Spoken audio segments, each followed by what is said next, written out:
Bespoke radio for the masses. Headline edition, July 8, 1947. The Army Air Forces has announced that a flying disc has been found and is now in the possession of the Army. If the game is rigged, change the game.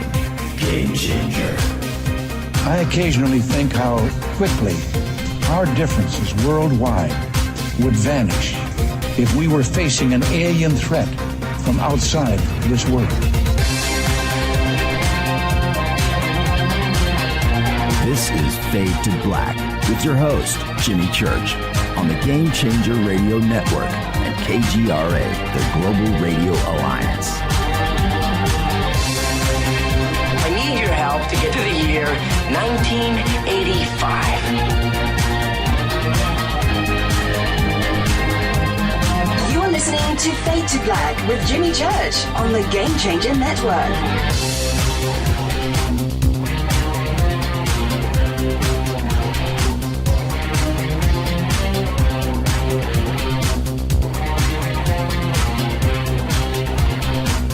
Good evening.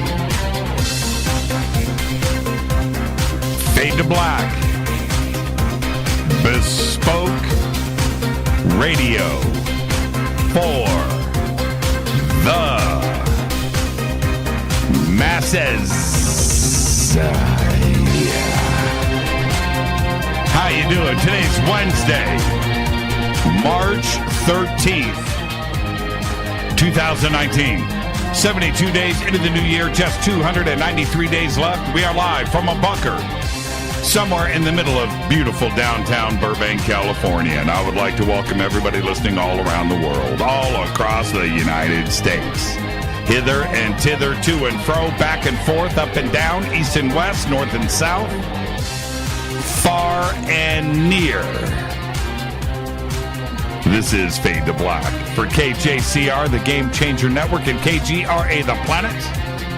I am your host, Jimmy Church. What is cracking, everybody? Good evening. How are you? Tonight, so excited. Tonight, very special guest, Maureen St. Germain is here. We're going to be talking about her new book, Opening the Akashic Records. One of my favorite subjects. I got the book here, too. Thursday, tomorrow, is another Fader night with open lines all night long. What a week. What a week. The week started off, we had to take Monday off. I was getting medical stuff done for this thing that I've been dealing with. And so that was Monday, but Monday turned out to be an incredible day. Just an incredible day. Last night, Brad Olson on the show and his trip to Antarctica and what he found and didn't find was an incredible adventure. And I was picturing in my mind's eye through that whole conversation last night with Brad.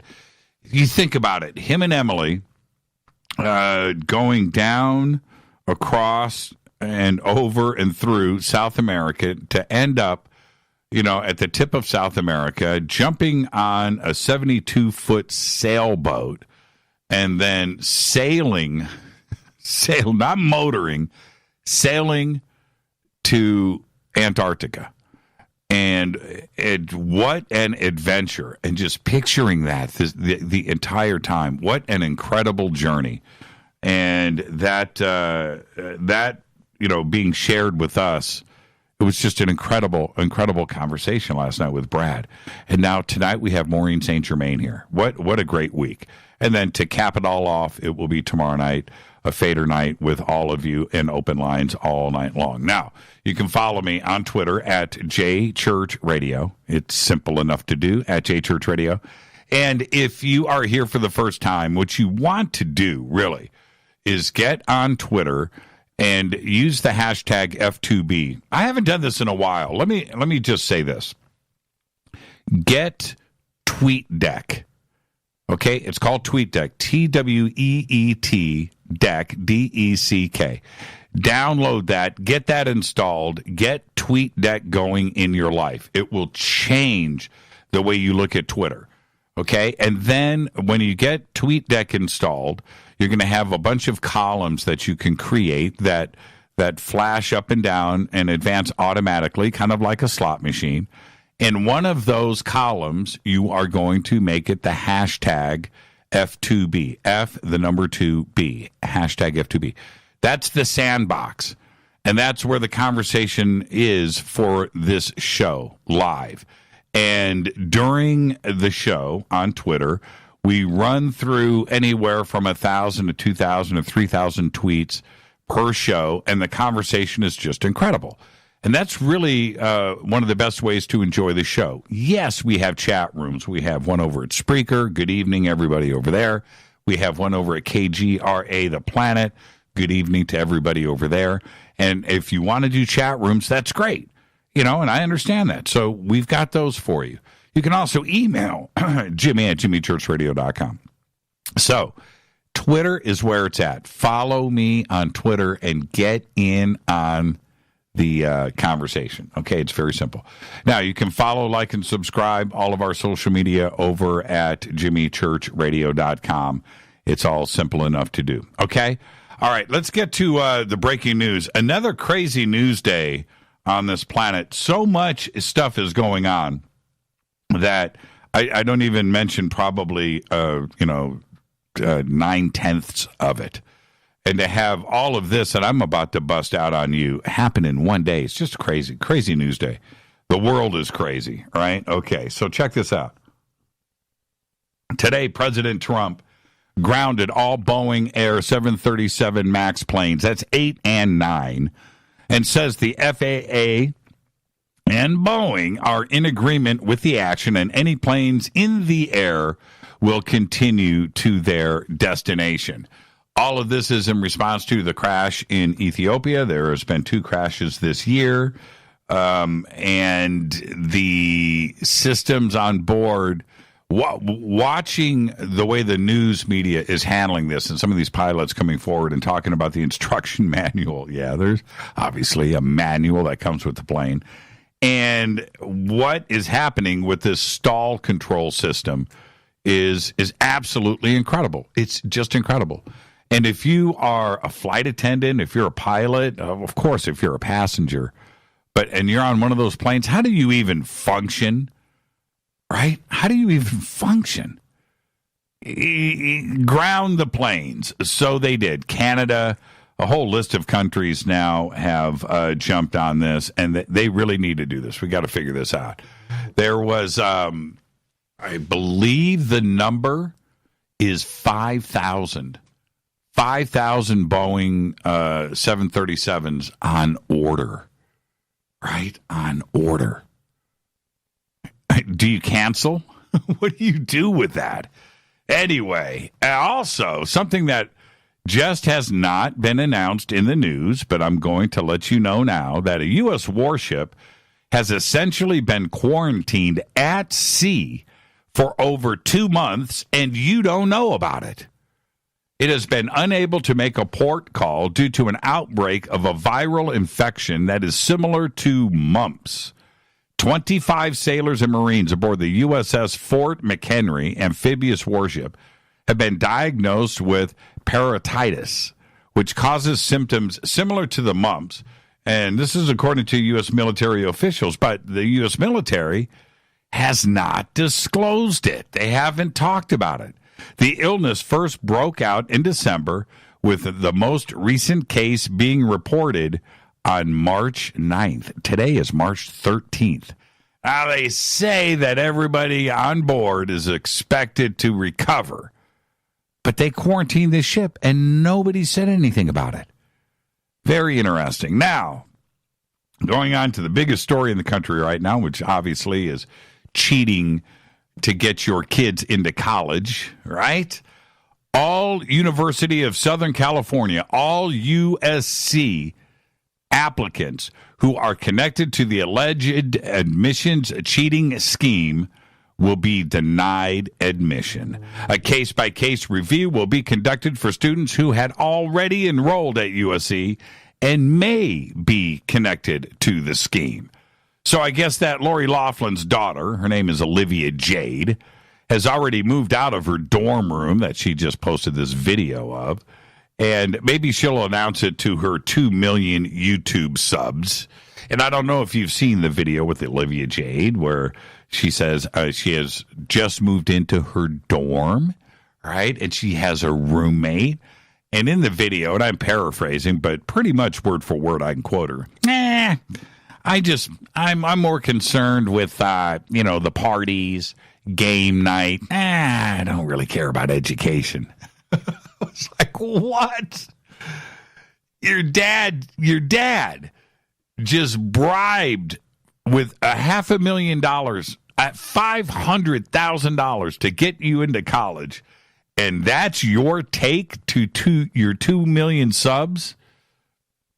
And think of, there's some deserving student out there, right, whose parents couldn't bribe or whatever, that wants an education and wants to get ahead in life and couldn't get into USC because you did. You should be ashamed. And so what are you going to do? Olivia, I really hope, I know that you're young and I'm not coming down on you that way, but I'll just say this. I really hope that you own up to this, and I don't care, if you knew about it or you didn't know about it, you didn't know what your parents did. I suspect that you probably had a pretty good idea, though. But you own up to it and apologize. There you go. All right. Over to the UK, where UK MPs have voted today to take a no-deal Brexit off of the table for good, as they passed a motion that rules it out in a decisive 321 to 278 vote. The option of a no deal was first ruled out by MPs after an amendment originally tabled by Caroline Spellman passed by a close vote of 312 to 308. The Spellman Amendment says that the House rejects the United Kingdom leaving the European Union without a withdrawal agreement and a framework for the future relationship. The MPs then voted on the main motion, which, as amended, passing it with an even greater margin of 43, with 321 voting in favor and 278 against. Unbelievable. Unbelievable what's going on. I have my crystal ball. I don't understand UK politics. I don't know how it works. I don't know. I don't even know if they do. I'm talking about the UK Parliament. But I don't think the UK is leaving. I don't think they're leaving the EU. I think Brexit is dead. That's just my vibe. It's my vibe. All right. Today it was announced. We've got a new governor here in California. His name is Gavin Newsom, right? Replacing Brown. I don't know much about Gavin Newsom. I really don't. I think he was mayor of San Francisco, I think. It shows you how much I care about California politics. But our new governor, Gavin Newsom, has now put a stop to the death penalty in California today with an executive order halting the sentences of 737 death row inmates, no matter how guilty, no matter what, not considering the victims' families or anything else. He literally just stopped it altogether. Although there hasn't been an execution in California for over 13 years.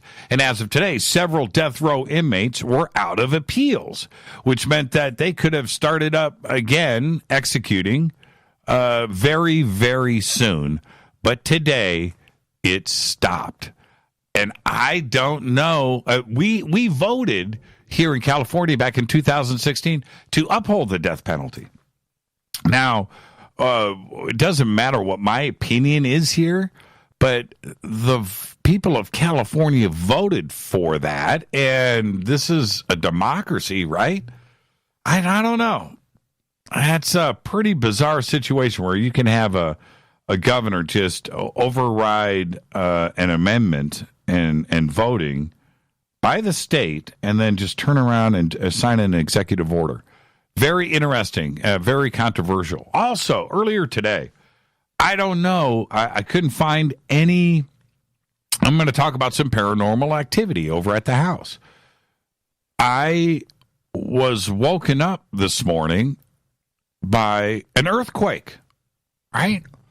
And the rumblings, and I heard it, and the shaking, and it lasted for about 5 seconds or so, maybe a little longer, followed by a little pause, and then maybe another 3, 4, 5 seconds, a little lower rumbling, and wow, right? So I jumped up out of bed, and I kind of sat there for a second, and I yelled for Rita, who doesn't respond, and my dogs are in the room, and I thought, why are my dogs in here? Usually they're following Rita around the house, so maybe Rita left. And so I jump on my phone, and I immediately went to KTLA, our local news station here on the net. Nothing about the earthquake, and I thought maybe that's too quick. All right, maybe it happened a long distance away. I don't know. And so I give it a few minutes, and then I go downstairs. Rita's there. I'm like, did you feel the earthquake? She goes, no. So, what? So over the next 5-10 minutes or so, making coffee, we're out on the back patio, and I can't get it out of my mind. And I'm constantly checking the internet. No mention of an earthquake. And so I just stopped and thought to myself, could it have been could it have been just my bedroom? Right? And I said to Rita, I said, what if it was just like right underneath our house? Right? Why wouldn't, I don't know.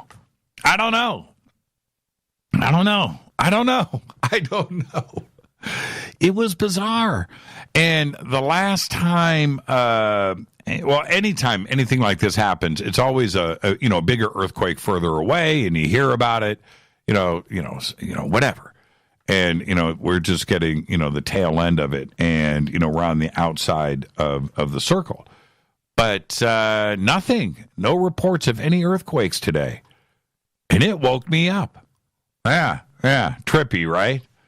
Okay, don't forget to go and get yourself the Surfer music streaming app. That's SURFR.FM. That's where you got to go.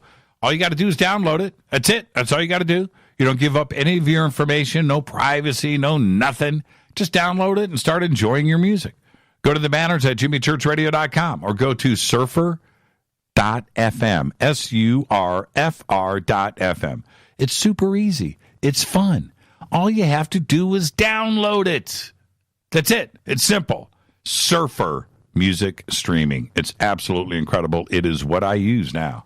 That's it. Our next event coming up is Contact in the Desert, May 31st through June 3rd in Indian Wells, Palm Springs, California, at the Renaissance Indian Wells Resort and Spa. Tickets and info are at contactinthedesert.com. And then coming up, our Soul Tech Conference.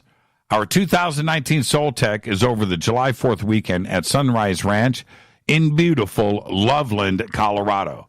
You can get your tickets now. All you have to do is go to soultechgathering.com. Go to our website. All of the speakers are there. Complete schedule is there. Accommodations are there. Tickets are there. Everything that you need, every day and night, everything on the schedule is right there at soultechgathering.com. Last year, an incredible time. I don't know if you haven't seen the documentary that we shot last year, Beyond Benevolence. It's really, really cool, so go and check that out. And this year, we're going to do the same. We're going to do the same in Loveland, Colorado. Go to soultechgathering.com. And don't forget to subscribe to our podcast. It is just $2 a month. We have over 1,000 shows. For 1,000 shows available right there for you to download and check out. Just go to jimmychurchradio.com and click on the podcast banner. We have all the apps that you need. All the apps are there, right? So Android, Apple, whatever you got to do, every platform is supported. Just go to the podcast banner, jimmychurchradio.com, and become a Fade or Not today in our membership section of the site. All right, let's get the show cracking. Happy birthday to today. Disturbed frontman David Germain is 46 years old. Also today, Common is 47. And Charo, you remember Charo, the guitar player, right? The classical flamenco guitar player? Today, she is 78 years old. On this day in history, in 1781, astronomer William Herschel discovers Uranus, the seventh planet from the sun. Herschel's discovery of a new planet was the first to be made in modern times and also the first to be made by the use of a telescope on this day in 1781. All right, here's your fader fact. Time travel TV shows are banned in China. That's right. In 2011, China banned all television programming about time travel. Why? They said it disrespects history.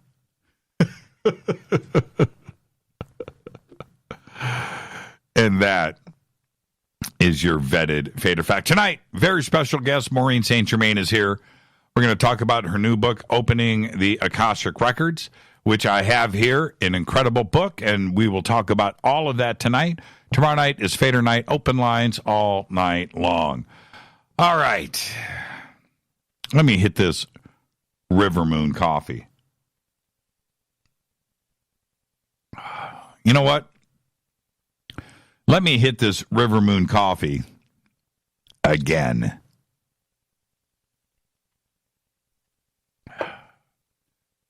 What happened? What happened to alien abductions? What happened? What happened to alien abductions? You know, the real ones. Betty and Barney Hill, Betty Andreessen, Travis Walton, Calvin Parker, right? Not what happened to them. We know what happened to them, but what happened to alien abductions? You don't hear much about them happening. Not now. I'm talking about in the now. What happened to alien abductions? We hear about contact, sure, right? Interaction, I do it, you do it. Communication, I'm all in. But what happened to abductions? Right? And you go back to like Larry King, and John Mack on the show, and Mack would have a guest with him, one of his patients, and sharing their story. What happened to those? An abduction. Today, we have a lot of guests on the show. We have a lot of callers that call in that talk about their experiences. But I'm talking about abductions, the way where the abductee is public, is vocal, writes about their experiences, has somebody there to take them through their journey of sharing their experience, right? What happened? Here we are in a modern context where we don't have people coming forward talking about this. And so I'm wondering, is that phase over with? Now, I'm not so sure that you can strike it up to something else, that it was psychosis or it was imaginary or it's some kind of medical issue that, doesn't have a name yet. Happening to so many people where the experiences are so similar And the way that they describe the abduction experience is so narrow that to have the exact same thing going on with so many different people from all around the world. And when you go back and you look at some of the abduction experiences, which go back, some of in recorded history in the late 1800s, going all the way up through, Travis Walton and Calvin Parker in the mid 70s. But if it was something that was a medical situation, I would think that it would be identified and hopefully, cured or looked at. But you don't really hear about the experiences going down today like they were in the past. And I'm just wondering why. What happened to abductions? It's something that I really want to explore. And tomorrow night we have Fader Night here. And I would like to focus, tomorrow night with your experiences. Or do you know anybody? Has somebody shared something? And I'm talking about in the modern context. We have a lot of the experiencers that come on the show or call in are talking about something that was 10 years ago or 15 years ago or 20 years ago. But I'm talking about modern now. Right? Last week, last month. It's fascinating to me. What happened to alien abductions? Now, tonight, Maureen St. Germain is here, and we are going to be talking about her new book, opening the Akashic Records, which I have here. And one of the things, and we're going to talk about this tonight with Maureen, when I first heard the term Akashic Records, which was 20, 25 years ago, the first time that I had heard the term, I immediately had a visualization that I've never been able to get rid of. And I've talked to Maureen and others about this before, but the Akashic Records is one of the most fascinating subjects that we can ever discuss on this show. And tonight, she's got a new book out, and there's nobody better to talk about the Akashic Records with. That part of it is for sure. But my fascination with it runs deep. And this conversation tonight is going to be one of those. So ride along with me and enjoy it, because tonight it is Maureen St. Germain, and we are talking about the Akashic Records. This is Fade to Black. I am your host, Jimmy Church, on the Game Changer Network and KGRA, The Planet. All right? You can follow me on Twitter at JChurchRadio. That's the simple part. Hashtag F2B is a conversation. Whatever happened to alien abductions? What happened? We'll be right back after this short break. Stay with us.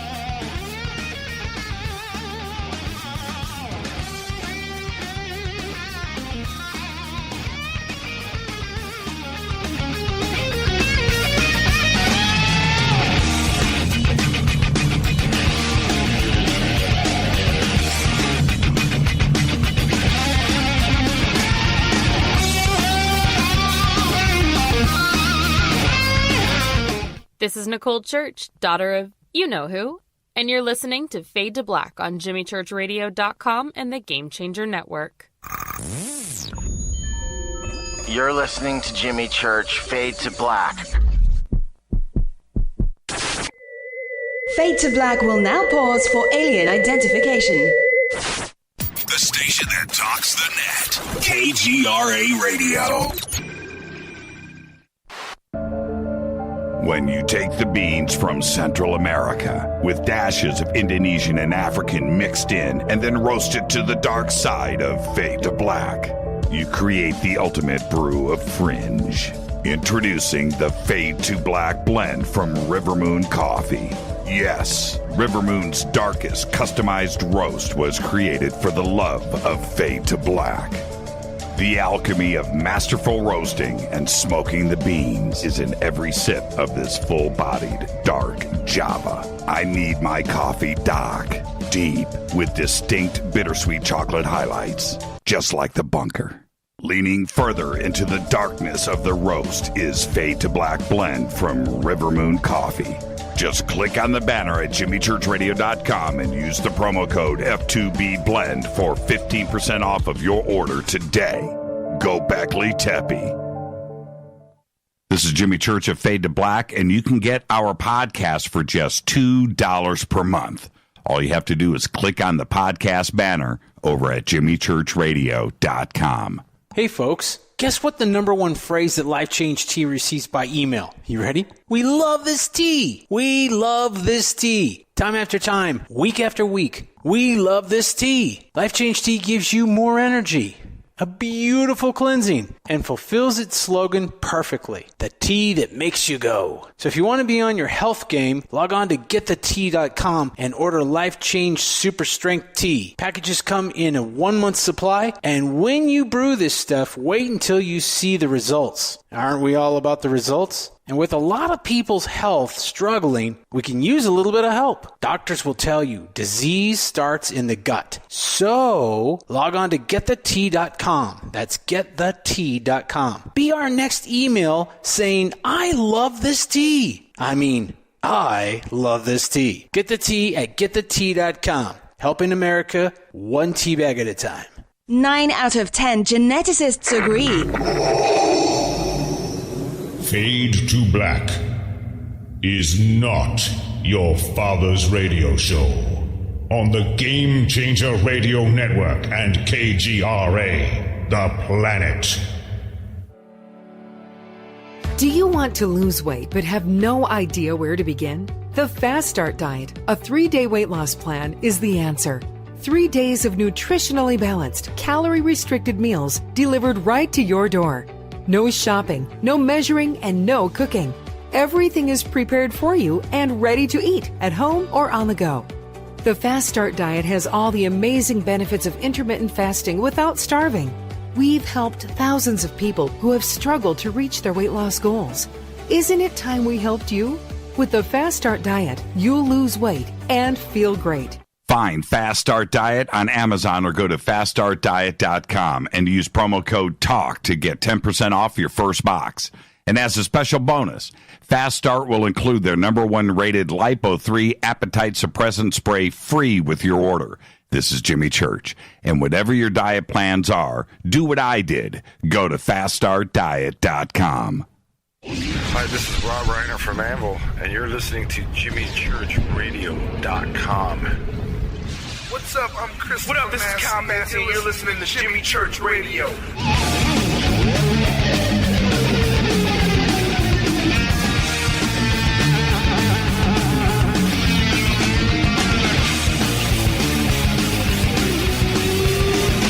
All right. Welcome back. Welcome back. Fade to Black. I am your host, Jimmy Church. Tonight, Maureen St. Germain is here, and I am in a great mood. A fantastic mood. Unbelievably great mood. Why?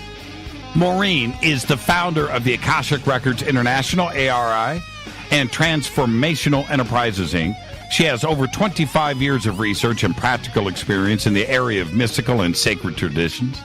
Her main focus is teaching the Akashic Records, and it's to help you become the highest you can be at any given moment by loving your soul. She has personal connections with angels, ascended masters, right? The divine feminine and dragons. She has taught in 14 countries, including Japan, Taiwan, China, Australia, Bulgaria, Egypt, Turkey, England, Scotland, Canada, Mexico, and the United States. Maureen has been featured in many magazines and trade publications and national radio, including Fade to Black and Coast to Coast. And tonight, we're going to talk about her new book, Opening the Akashic Records, which is now available for pre-order on Amazon. And I would like to welcome back to Fade to Black, Maureen St. Germain. Maureen, good evening. How are you? I am well, and thank you so much for that fabulous intro and for having me. Oh, I'm in a great mood. I'm in a great mood, Maureen. You know, and before we jump into the book, let's kind of start here, because you and I have talked a lot in the past about the Akashic Records, and you know about my fascination with it, which you know goes along with the audience too as well. But there's a change going on this planet right now, and every time I get the chance to sit down and talk with you off of the air, it's your concern too. We talk about this a lot. What do you think this transformation is? Is it caused from fear? Is it something else? Is it because of positive changes? What do you think is ultimately going on?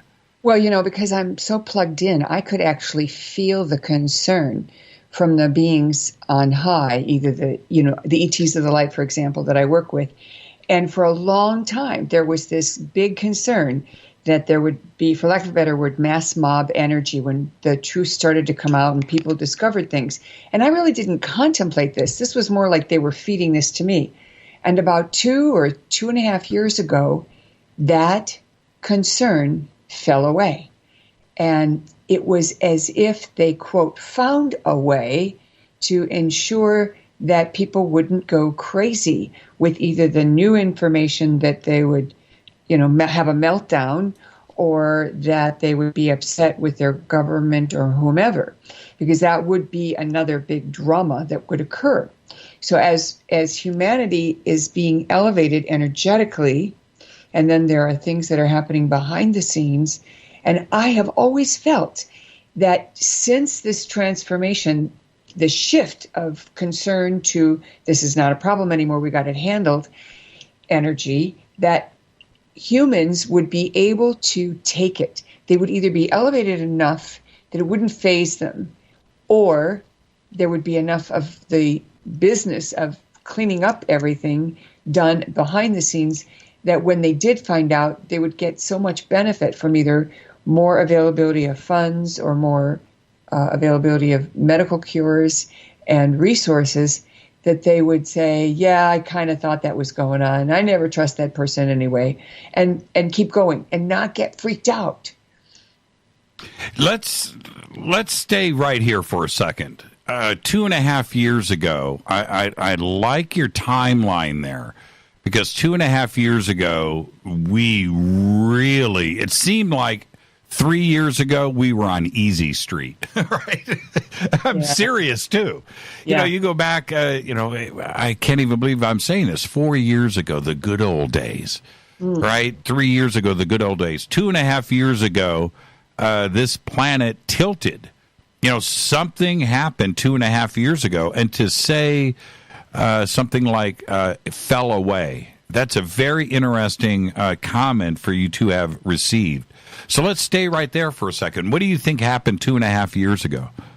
Well, I give people the example that you could have someone in your life that thinks you're a little off your rocker because you believe in a lot of the things that we all talk about, and might even make fun of you, at a family gathering or something, somebody that's in your life that isn't going to go away. And then one day they call you up and they start asking you about, well, what do you think this is? Or tell me more about, being, a Capricorn or whatever it is. And you're very pleasant. You have a good conversation. You have fun. You get off the phone and you think, wait a minute. They weren't on board with this stuff before. What the heck? Right. And what has happened is people are getting what I will call upgrades or transformations in their sleep, in their dream time. And one day, they're on one side of the fence, and the next day they're on the other side of the fence. And it's almost imperceptible to them. They don't know it, but you and I notice it, and then we go, great, and we just keep going. And we kind of set it aside or forget about it.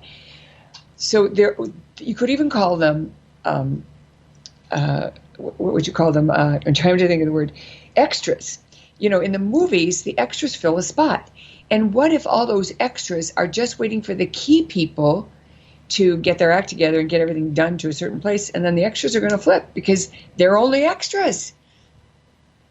If this happens on such a mass scale, do you think that those that were normally their life was not ever involved with anything fantastical or supernatural or otherworldly, other than their 2D existence, right?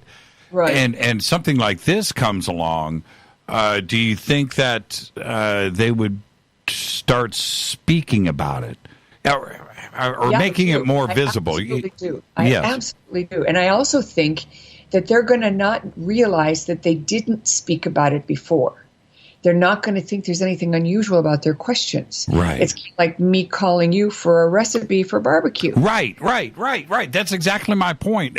Well, what a great day that would be, right? If you walk into the office. I think it's happening already, Jimmy, because when I'm in the classroom, when I'm teaching people, I ask questions like this, and half the people in the class or more will say, yeah, that's already happened with this person in my life or that person in my life. So just like people are shifting their thinking about gender, people are being uploaded subconsciously with the ability to take it in and jump in and not be hindered by their lack of belief yesterday. And that's the energetic, I believe, that people like David Wilcock talk about.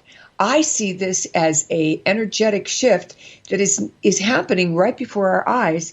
And if you have awareness, you notice, and then you dismiss it because you think, oh, that's great news. They're finally on board. And you don't realize that it's happening everywhere and that everybody is having people in their life that fit that description, that, 2 months ago or 2 days ago, they felt one way, and then today they're on board.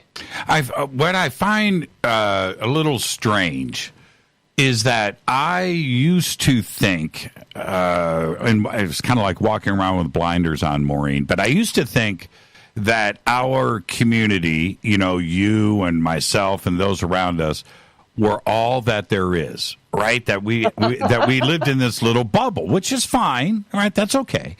But I started to find out as I, walked around and communicated with others out there that, okay, I'm not alone, right? That people outside of this world that I don't see at conferences or whatever are interested in these subjects. And then 2 years ago, this is a little personal, but this is real. It's a real story.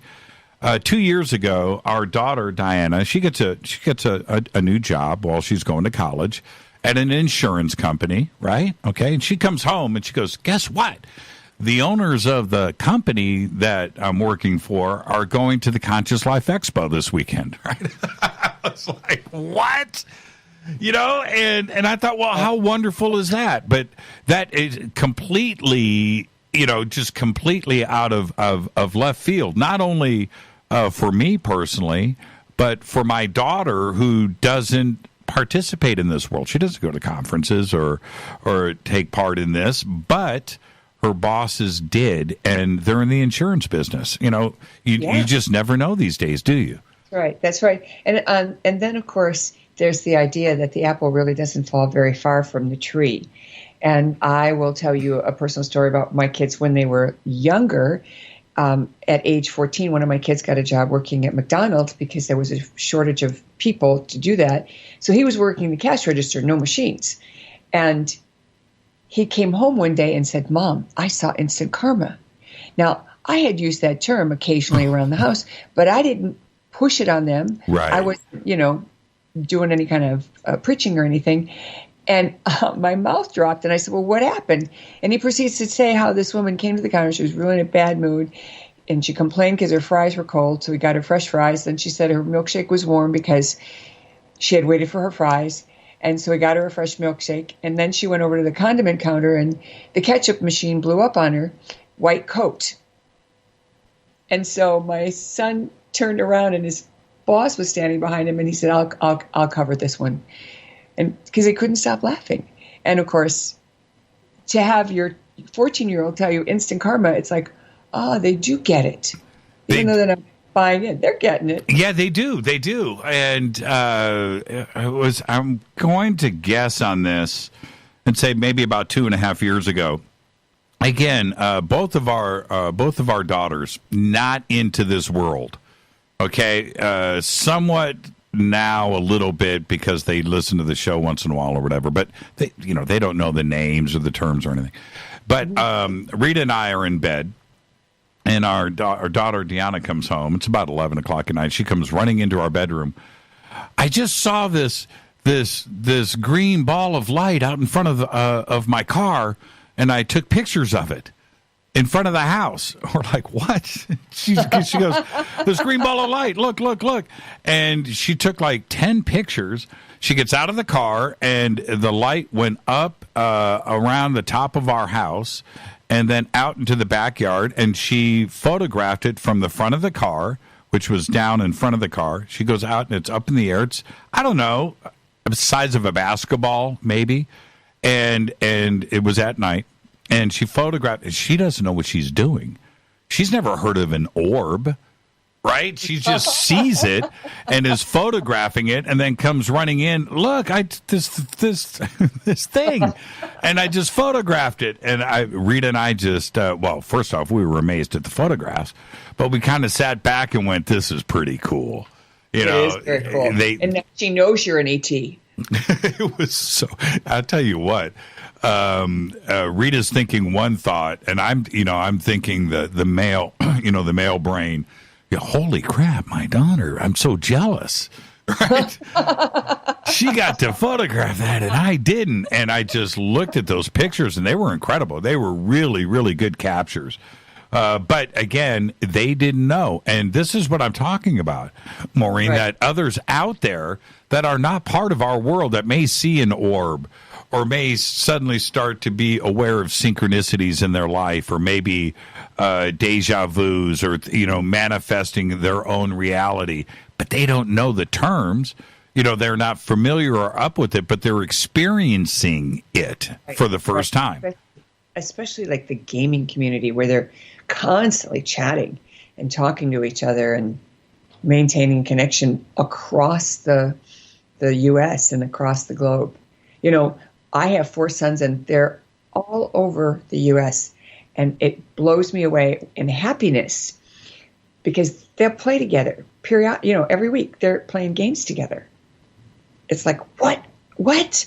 You're not in the same living room, but they're all online playing games, and they're with lots of other people. It's amazing. So there's a network there. So if we're waking up and the earth is in this transition, what do we do as a society? What do we do next? How do we embrace this and start to move forward? Well, that's, of course, the subject of the Waking Up in 5D book, because I help people identify what is happening and what's going on.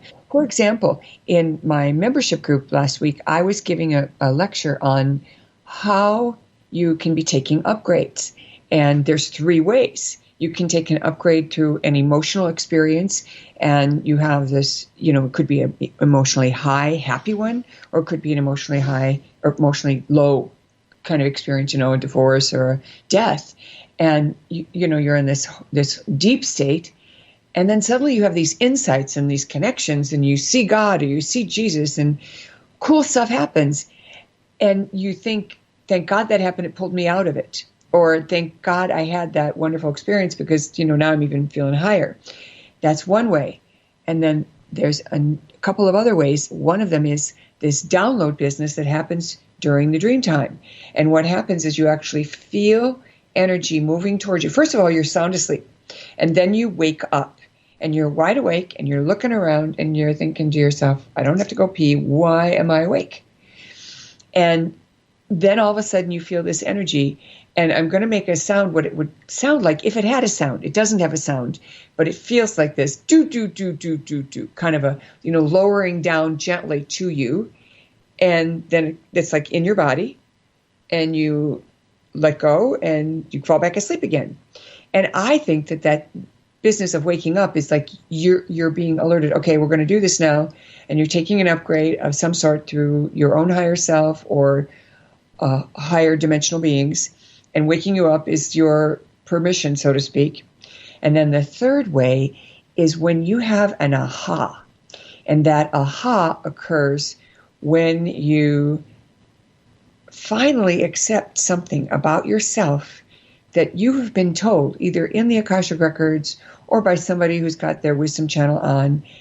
And you're not quite sure if you believe it. You're not quite sure if you accept it. And then you let go and you go, yeah, I think it is true. And boom, everything shifts. Now, if you have your third eye open, if you have that channel open, you would see waves move across the room. Like if you were in a wave pool and it were water, you'd see it move across the room. Well, this happened to me a couple of times with people. The first time it happened with a client in Taiwan, and I thought we were seeing an earthquake. And after the client left, my assistant and I, the translator, went online, and there was no earthquake. And she saw it too, but that's because I plug her energy into mine so that she can translate easily. The second time I saw it was when I was in front of Corey Good. I was in row 4 on the very first time he ever spoke to a live audience. And he was telling about the Blue Spirit Alliance and how he had done this mind meld with them. Some of you know this story. And he allowed his consciousness to come out in front of him, and she did the same. And then their energies swirl, and they each get to experience what the other one has in their mind, in their consciousness. And she had said to him at the end of it, we'll be connected from now on. I'll be able to know if you need me. So he's told this story before, but in this moment he's telling a different story to the audience. And then he says, how he talks about Korea and how he's connected with her, and he hesitates. And he kind of, pulls back. Maybe he's checking in with his own guidance, or maybe with Korea. I'm pretty sure that's what he was doing. And then I saw the room move, rock and sway, and it was just like a wave moved through the room. And he said, I am part of the Blue Sphere Being Alliance. And I'm looking around. Didn't anybody else see that? No. And I knew at that moment, up until that moment, he hadn't accepted that information, that he was part of them, that he was one of them. But he does now. And then more recently at Conscious Life Expo, Kim, our manager who runs our office, walked into my room, and the room started rocking and swaying. And she said, oh, my God, are we having an earthquake? Did you feel that? And I said, no, actually, I didn't. I think you just had an upgrade, just setting up with me, because we're so connected. We're on the phone every day, even though now I'm in New York and she's still in California. Well, did you hear my opening statements today on the show? I didn't. Okay. Today, it's funny that you say that. I know that the audience right now is going, what? This morning, I was woken up by an earthquake. And so I sat up in bed, and we had 2 short ones. I'm going to say like the first one was like 5 or 10 seconds. And your typical thing, and then it paused, and then it continued for about 3 or 5 more seconds. Then it stopped, and I thought it was going to take off. Right? I thought it was, I've been through enough earthquakes, right? So, but it didn't. So I sat up and I jumped on my phone, and I wanted to see if there was a big earthquake somewhere else, San Francisco or whatever. And there's nothing online. And I eventually I get up. I'm still checking my phone, throw some water on my face. I go downstairs, Rita's there, and I'm like, did you feel the earthquake? She goes, no. I was like, what? And so I sit down, and I trip on this, Maureen. So I get coffee, and we're sitting on the back patio, and she's talking, we're having a conversation, but I can't get this earthquake out of my mind. So I'm checking. I just wanted to make sure that nothing bad happened somewhere else, and there's nothing online. And I'm checking KTLA. I'm checking every 5-10 minutes, and there's nothing there. And I said to Rita these exact words. I said, Rita, maybe it just happened right underneath our house. Maybe it was just something localized right here, and we were the only ones that experienced it. I swear on everything that is holy, Maureen, those were the words that came out of my mouth. That's very cool. And I connect with you and the audience. So while you were doing the setup, I thought, I'm not going to listen to that because then I won't be able to hold the energy for myself. Sure. So I was meditating and thinking about, okay, I want to make sure I cover the information that the people need, that I will be talking to and who will be listening. And so that's why that story came out. I had no plan to tell you that story whatsoever. I've got, a few notes here and there on my desk, but I wasn't planning on saying that story. And it was like, nope, go ahead go for it. In my head, I'm hearing that kind of encouragement while I'm telling the story. I think that's fabulous. And I actually, took a photograph and showed someone lying in bed, waking up, and then having this do kind of energy. I honestly, I'm not very good at sound effects, but it literally feels like that. And you and I have been in enough earthquakes that we know the difference. We know what an earthquake is. So when you think it's an earthquake and it hasn't, that means you had that experience of a dramatic shift energetically. And look at how awesome you're feeling today. You had a major breakthrough. Yeah, I feel great. Okay. Yeah, I feel great. And, the thing is, for Rita and I know that we have, something that is extraordinary and special between the two of us. And we trust each other. And when I said to Rita, did you feel the earthquake? And she was like, what earthquake? That at that very moment, I knew she didn't feel it. How do I say this? I trust the words that come out of her mouth. You know what I mean? So I was, at that moment, I was like, okay, something's going on. And for me to immediately jump on this crazy thought of maybe it was just like localized right underneath our house. Well, that's that. Wow. I'm tripping. I wonder what the download was, though. Think about this for a second. I didn't listen to your opening remarks, and I still gave you the answer to the puzzle from this morning. That's why I love doing this show. That's why I love having you on as a guest. And that's why I love being plugged in, because I know what I know. And it's so funny because sometimes I'm around people and they're just hanging on every word because they know I'm going to tell them something that I didn't know I knew, So when we come back, we need to take a break right here. But one of my favorite questions is where we are going to start off with, and I'm just going to set up for when we come back. But what are we? I want the complete Maureen St. Germain definition of what are the Akashic Records, and we're going to start right there and move forward. You ready? I am. Maureen St. Germain is our guest. We're talking about her new book tonight, Opening the Akashic Records, which is available now for pre-order on Amazon. We'll get the links up there in Twitter. Rita will do that momentarily. I'm your host, Jimmy Church. This is Fade to Black on the Game Changer Network and KGRA, The Planet. Stay with us. We'll be right back.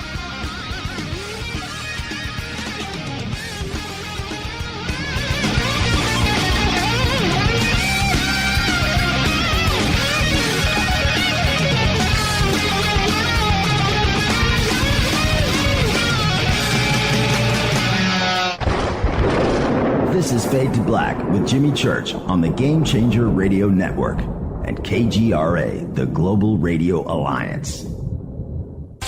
This is KGRA Digital Broadcasting Station, Salt Lake City, Utah, Van Buren, Arkansas.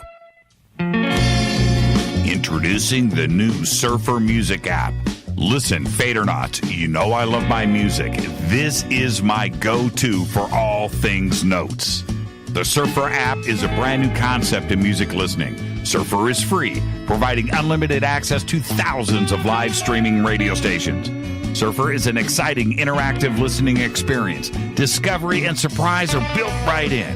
Surfer is your destination to discover and rediscover great live streaming music. It features high-quality audio streams, free access to music from thousands of live streaming radio stations, unlimited listening, unlimited skipping. You get a music visualizer, and you can also select your favorite channels. Get it at the Apple App Store or Google Play. Just search Surfer Music or click on the Surfer banner at jimmychurchradio.com. Go Beckley Tappy. Folks, this is very important information. What's to be said about CBD? AncientLifeOil.com. Our CBD is made from hemp and has 0.003 THC, which means this wonderful product won't get you high, no matter what amount you take. What does CBD do for the body?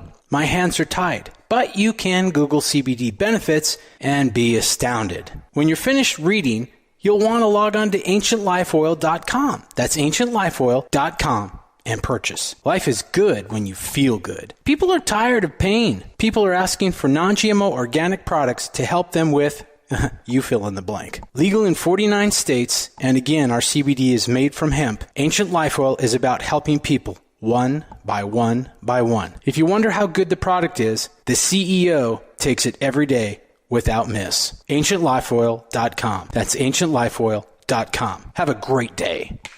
Hello, I'm Cecilian. You're listening to my main man, Jimmy Church, on JimmyChurchRadio.com. Hi, this is Ray Hobbs here, repping the planet, and you're listening to my good friend, Jimmy Church, Fade to Black, on the Game Changer Network and the KGRA Digital Broadcast Station. This is Toby Kebbell. You're listening to JimmyChurchRadio.com. Don't hurt me, Jimmy. I'm only little. Hey, I'm Adrian Grenier, and this is Ari Gold. We're the Honey Brothers. Yes. We're of the Honey Brothers. Hey, I'm Adrian Grenier, and I'm Ari Gold. We're the Honey Brothers, and you're listening to Jimmy Church. The Revolution. Reclaim your active lifestyle with Angioprim. Angioprim is the original liquid oral chelation supplement. Chelation helps remove toxins, heavy metals, and cholesterol in your veins and arteries that can cause blockages. Scientific research proves the active ingredient in Angioprim has superior oral chelation action that helps promote cardiovascular health. Find out more. Go to angioprim.com. Talk to a trained consultant by calling Angioprim toll-free 877-882-7221. This is Jimmy Church of Fade to Black, and you can become an official Fadernaut by just going to our membership section at jimmychurchradio.com.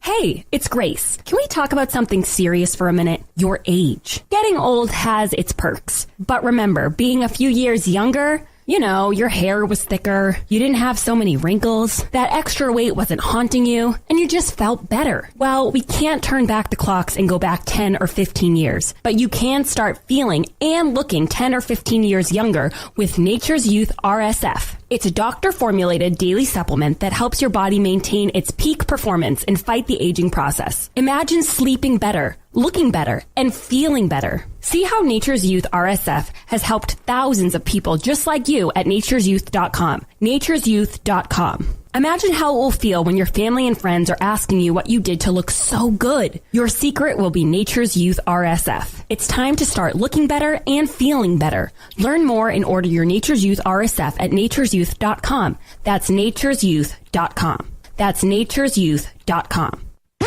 Hello, this is Serena Wright Taylor from Conscious Life Expo, and you're listening to Fade to Black with Jimmy Church, who holds the Lucky Pony record for the best astrological chart since 1963. True story.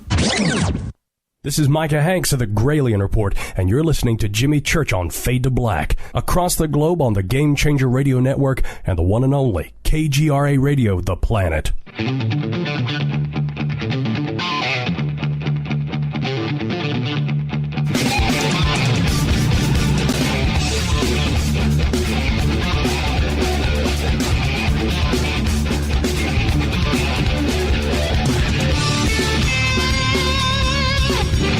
All right, welcome back. Fade to Black. I am your host, Jimmy Church. Our guest tonight, Maureen St. Germain. She is here. We're talking about her new book, Opening the Akashic Records. We've got the links up for it right now in Twitter.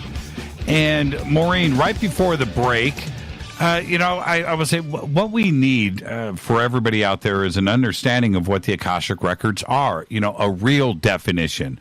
What are the Akashic Records? It's the memory card of everything that's ever happened. Okay. I didn't know I was going to say that either. So it's a beautiful resource that contains every action, every thought, and it also contains information about the past, the present, and possible futures and probable futures. It also contains information about contracts that we've made before we came in.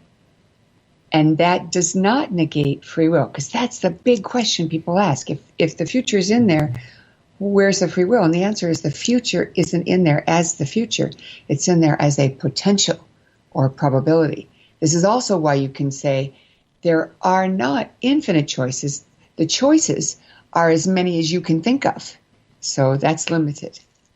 Yeah,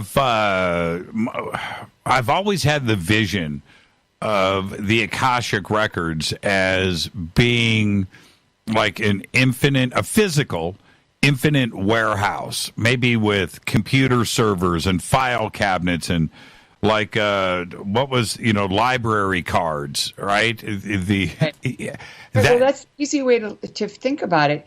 And what baffles people is the fact that there could be such a thing. And one of the things that I learned once I started working in the records more and more was that the records didn't exist from the beginning of creation.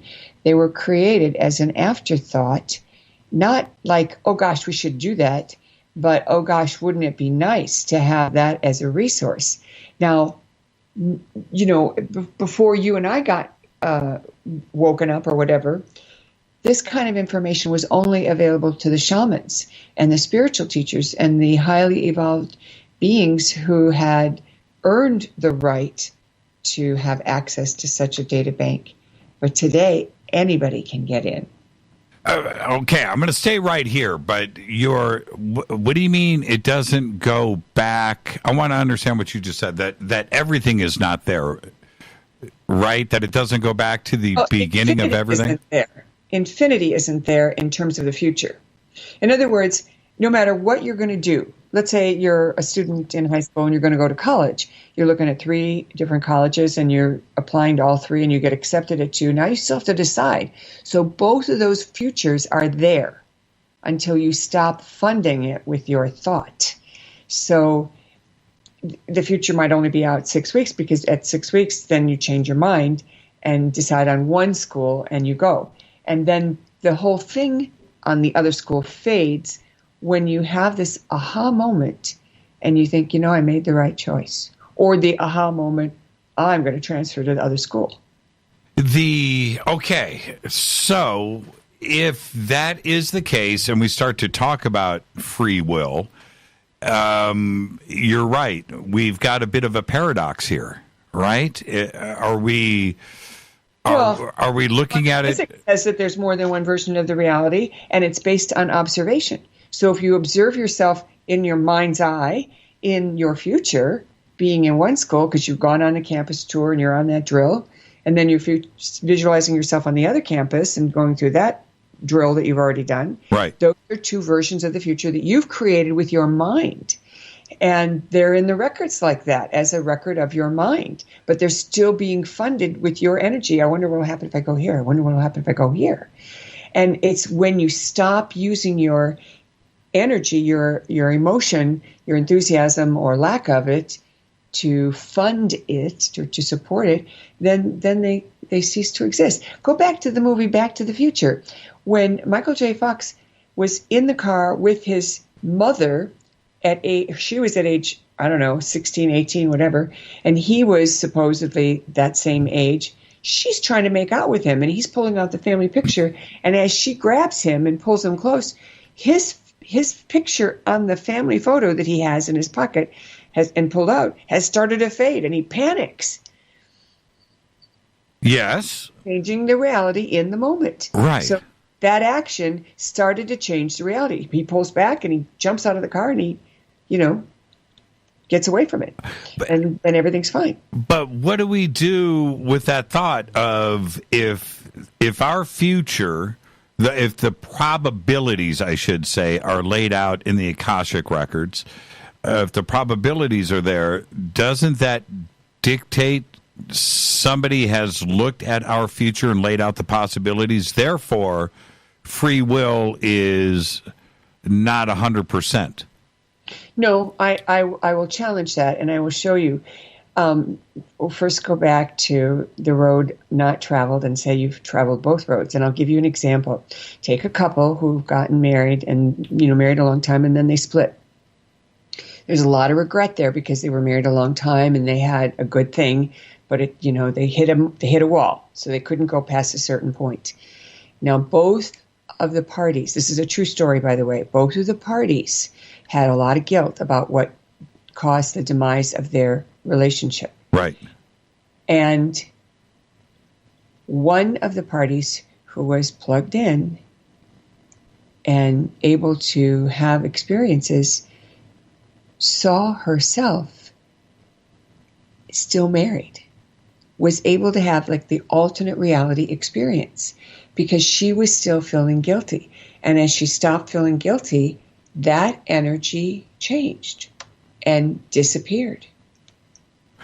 Yeah, okay. And I appreciate the challenge, but... David Deutsch, famous physicist in the UK, talks about the many worlds version, and that the compromise to the many worlds version, and that's his explanation of quantum physics, is that once something is observed, it becomes the valid one.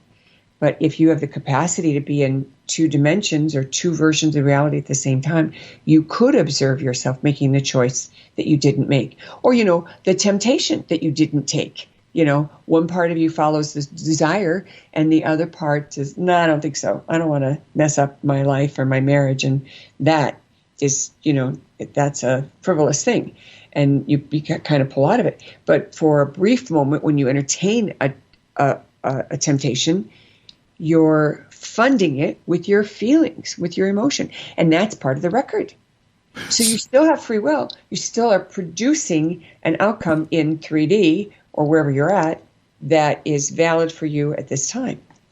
So that reality continues in that other world, in that other version. That's what I mean when I say when you stop funding it, it fades away. It literally dissolves. So let's say the woman who saw herself still married, when she stopped funding it, and by the way, both she and her husband, because they had so much guilt, were funding it energetically. That's what I was shown. Right. And so there was a lot of energy, which is why she was able to see it. I don't know that if she were the only one funding it, that she would have seen it. But because they were both funding it, she was able to see and observe it and wonder, what the heck is going on? So as she got in, she took the advice and did her work so she could get past her guilt and her grieving. And that energy then pulled her out of that. And then that version of the reality ceased to be valid for her, and very likely ceased to be valid for him as he did his own work and gave up the ghost, so to speak. Right. I get it. Well, okay. So then how I would say most, when I say most, like everybody views only the world that they're in, the timeline that they are on. They don't necessarily look to the left or to the right or at other probabilities, right? No, it's true. They don't. Right. But we're all becoming multidimensional. And the thing is, we have to be willing to consider that we could observe ourselves in both of them. And think about the people who, are at a stop sign and they have a visual of, like a big van in front of them, and they get the strong feeling, just wait a few more seconds. And a car, breaks the rules and pulls in front of them, going 50 miles an hour, and they saw it before it happened. So that's seeing the future, but it's also seeing the present that the person who was driving that white van was creating. Right. So and that's how they were able to see it. Well, and that is something that you could get almost anybody to understand what is actually going on, because I think most have had that experience once in their life. Hopefully they don't have it every day, because that would be a little bit too traumatic to deal with.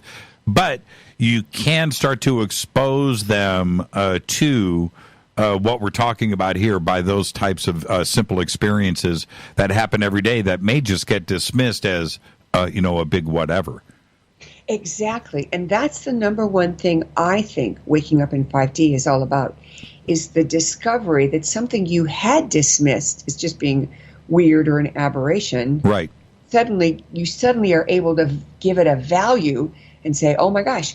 One of my students said to me, when you explained this in the class that I was just describing to you, that whole thing about the earthquake, she said, my husband tried to explain the waves he was getting in the middle of the night like that. And nobody knew what he was talking about. She said, I'm taking the class and he'd get the benefit. And I laughed and I said, you're taking the class, you're getting your upgrades through the class. He's getting his the fast and easy way. Okay. And so have you. So the title of the book, because I want to stay right here on this conversation about timelines and probabilities, because it's fascinating to me. And then we have the title of the book, right? Opening the Akashic Records. So right. let's blend the two here. How do we begin to open the Akashic Records? Well, it has been said of me that I created an access point for people to get into the Akashic Records. So think of a busy freeway. That's the Akashic Records. You need an on-ramp.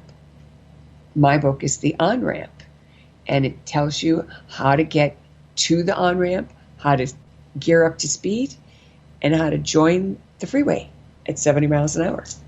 And the amazing thing, and even I am in awe of this, is that everybody who does the work gets the results. So people who say to me, I'm not sure I can do this work, I'll say, well, it's up to you, but if you take the class, you're going to get in. And they do. And they come to me and they're like, almost in disbelief, I thought I was making it up. And the proof of it is when they take level 2 and they learn to read for somebody else, and then they really think they're making it up, and the person they're reading for says, how could you know that? With the Akashic Records in history, when was it first brought up? When did cultures around the world start to talk about the Akashic Records? Well, I think the term Akashic Records has become popular in the last 100 years. Edgar Cayce certainly talked about it a lot, but he also referred to it as the Book of Life. And the Book of Life has been mentioned in the Bible many times, and there's many references to it. And then you can go to Madame Blavatsky of the Theosophical Society, and you can look at her teaching on the Akashic Records. She was bringing like the Eastern knowledge into the West, and she started calling this body of knowledge the Akashic Records.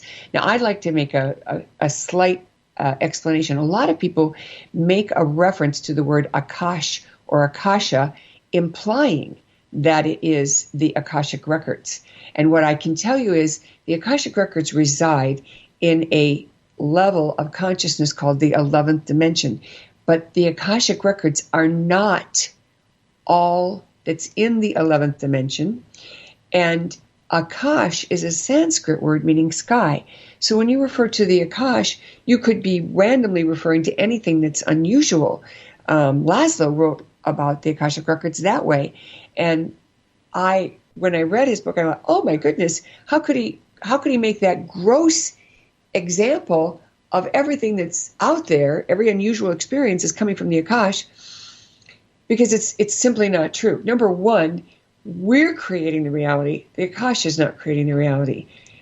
It is true that when you or I go into the Akashic Records as a seeker, we're going to be changed by the information. But the information doesn't change. I mean, the records themselves don't change us. It is the taking in of that information. Just like when people listen to your show, you don't change them. They decide to change their belief system based upon what they learned from you or from a TV show. Sure. So the Akash is a large word that references the whole gamut of possibilities of unusual things. And the Akashic Records are a precise term that refers to the actual library that exists as a separate and contained energy located within the energy of the 11th dimension. So the physicality of it, in that where they reside, you just mentioned the 11th dimension, where somebody that is new to this, conversation would say, okay, all right, they're expecting something physical. And then you're suggesting the 11th dimension. But if you are a 5D ascended being, right, somebody that's understanding this, Does it become more physical, and can you explain it to somebody, the uninitiated, in those terms? Okay, so let's start with the uninitiated. What I would say is every layer of the dimension is a layer of awareness or consciousness. It's a vibrational data set. So when you are in one dimension, you don't notice that you're in that dimension per se. And what's important here is to understand that it's a little bit like when you're looking at Volvos to buy, then every car you see on the road, you see tons of Volvos on the road. And if you're looking to buy a Chevy, the same thing happens. So your awareness expands to that kind of car, and you're kind of feeling the energy around it, and you attract that awareness. So part of it is an attraction and an intention. The other thing is there is what I would call a portal or a stargate or a window that allows us to tap into that vibration without going through all the other dimensions. And that is the dispensation that allows anybody. Otherwise, you would have to have a certain level of mastery to get to that level to be able to access that information, which is why it used to be limited to other people. But this literally, a gateway was opened so that anyone could access it. And so for somebody that, again, going back to the uninitiated who are listening to this right now, right, that are trying to absorb this, how would you describe this to them where you're not going to get the woo-woo answer from them or lose their interest, right? That, this is just too much. Well, I would offer that initially it does not follow linear thinking. Now, a lot of people don't realize this, but when people are trained to be scientists, researchers, and inventors, they're actually taught to meditate on something. They're encouraged to be creative and open to receive. So the first thing we want to do is say, you don't have to follow the rules of logic. Not everyone does. And some of the most revered scientists in our culture did not follow the rules of science. Practically everybody knows that Einstein's theory of relativity came through a dream. It did not come through him logically following step-by-step process. So what you do is you say, okay, it's a possibility. I can't tell you how it's a possibility, but it is a possibility. Secondly, this vibration exists because think of how you remember things. You remember things. You're triggered by a sound. You're triggered by a song. You're triggered by a scent. And so you go into awareness of a memory that you had long forgotten, and it's still there. When people go into hypnosis, they have the ability to tell you about things that they cannot recall. How is that possible? And the answer is that consciousness is bigger than what you and I think of as the personality or the person. And when I'm speaking to someone who is, I'll use the word, not part of our crowd, they are being invited to expand the possibility that things can happen that they can't explain. A classic example is, have you ever thought of someone and then the phone rings and it's them? Those kinds of things can't possibly be true unless there's some level of communication happening that we can't see. You can't see electricity, and yet we know it works. We can't see wireless. We can't see Wi-Fi, but we know it's real. We can't prove Wi-Fi is out there except for looking at a machine and seeing if it's turned on.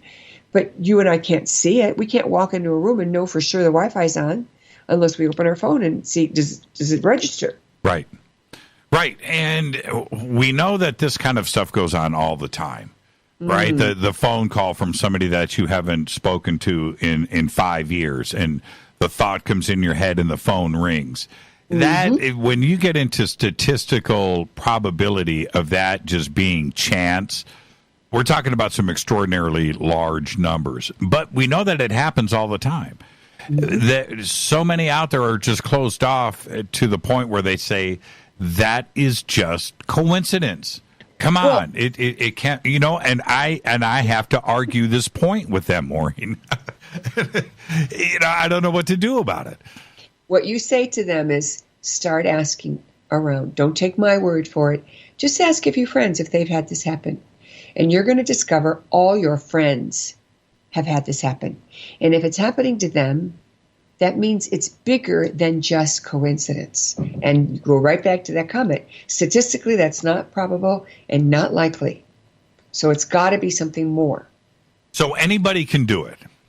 Anybody can do it. Anybody can do it. When we come back after the break, I want to specifically talk about not only that anybody can do it, and I want to focus on that, but if you're going to access your personal records, what do you want to look for? And is there a zone that you may not actually want to go into? Right? Let's talk about all of that next. This is Fade to Black. I am your host, Jimmy Church. Our guest tonight, Maureen St. Germain. We're talking about her new book, Opening the Akashic Records. We've got the links up right now on Twitter. You can go and pre-order. We'll be right back. Stay with us.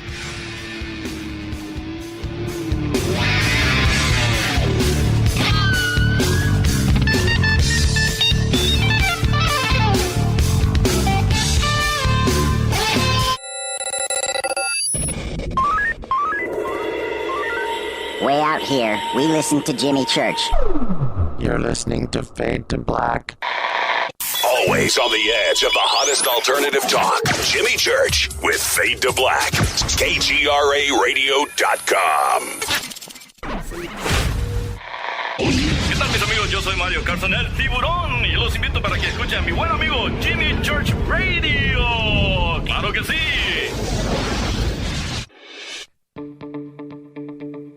Hurricanes, earthquakes, wildfires. This year we've experienced more than our fair share. This is Jimmy Church of Fade to Black, and last month I decided to make sure my family does not have to worry about food should we get caught in a real emergency situation. Introducing Numana, a healthy, storable product that tastes so good that you'll want to eat it every day instead of just during those times of duress. All Numana products have a 25-year shelf life, are MSG and GMO-free, no preservatives, and are made in America. With the Numana pack in your home, you'll be able to sleep at night knowing that you've protected your family. Not only have I tasted and tested, I own it. Now you can too. Just click on the Numana banner on JimmyChurchRadio.com and use the promo code Jimmy when you order. In addition to a discount, we'll send you an autographed Fade to Black t-shirt. Seriously. Go Beckley Tappy. Do you want to be an official Fadernaut? Of course you do. This is Jimmy Church of Fade to Black. Just go to our membership section at JimmyChurchRadio.com. Introducing the new Surfer Music app. Listen, Fadernauts, you know I love my music. This is my go-to for all things notes. The Surfer app is a brand new concept in music listening. Surfer is free, providing unlimited access to thousands of live streaming radio stations. Surfer is an exciting, interactive listening experience. Discovery and surprise are built right in. Surfer is your destination to discover and rediscover great live streaming music. It features high-quality audio streams, free access to music from thousands of live streaming radio stations, unlimited listening, unlimited skipping. You get a music visualizer, and you can also select your favorite channels. Get it at the Apple App Store or Google Play. Just search Surfer Music or click on the Surfer banner at JimmyChurchRadio.com. Go Beckley Tappy.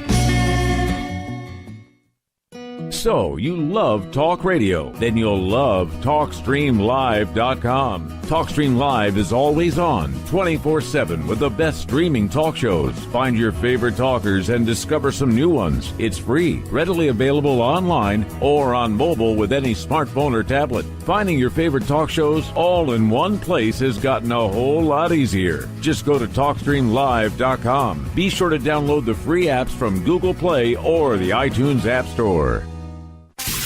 You listen to us, and we listen to you. And so does the CIA.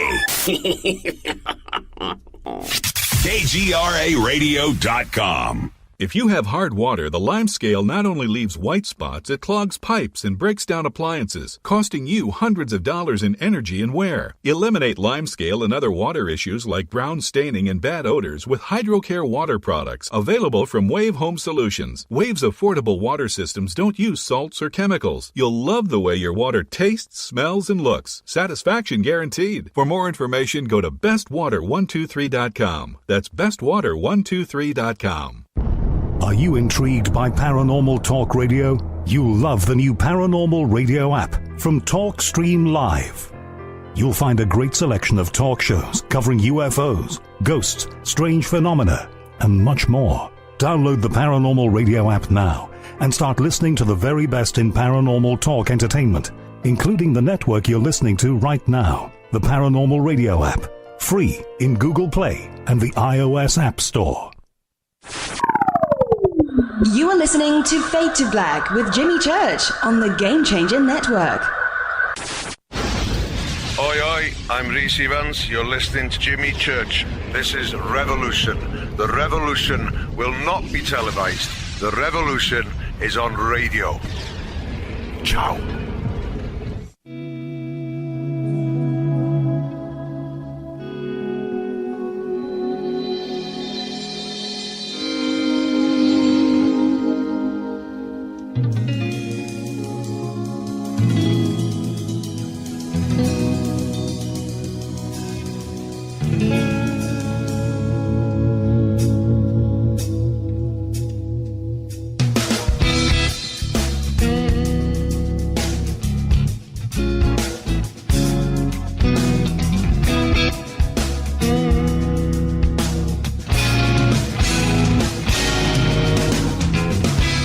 Welcome back.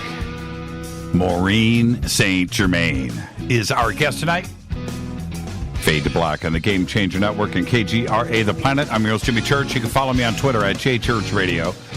And something interesting, Maureen, went down during the break, and my Siri went off on my iPhone and said that she didn't understand woo-woo. I got so tired of Siri listening to me, I turned it off. Yeah, I haven't figured that part out. I'm more entertained by what Siri does and doesn't understand. See, we've started a cult, the woo-woo cult. I'm a woo-wooist. Are you a woo-wooist? Chinese word. Yeah, it's great. It's great. Let's let all of the anyway. We're gonna make T-shirts. I'm gonna send you one, and that you're a woo-wooist. Okay, and we'll get one out there to you. So now, what do we do about this? If anybody can access it, and they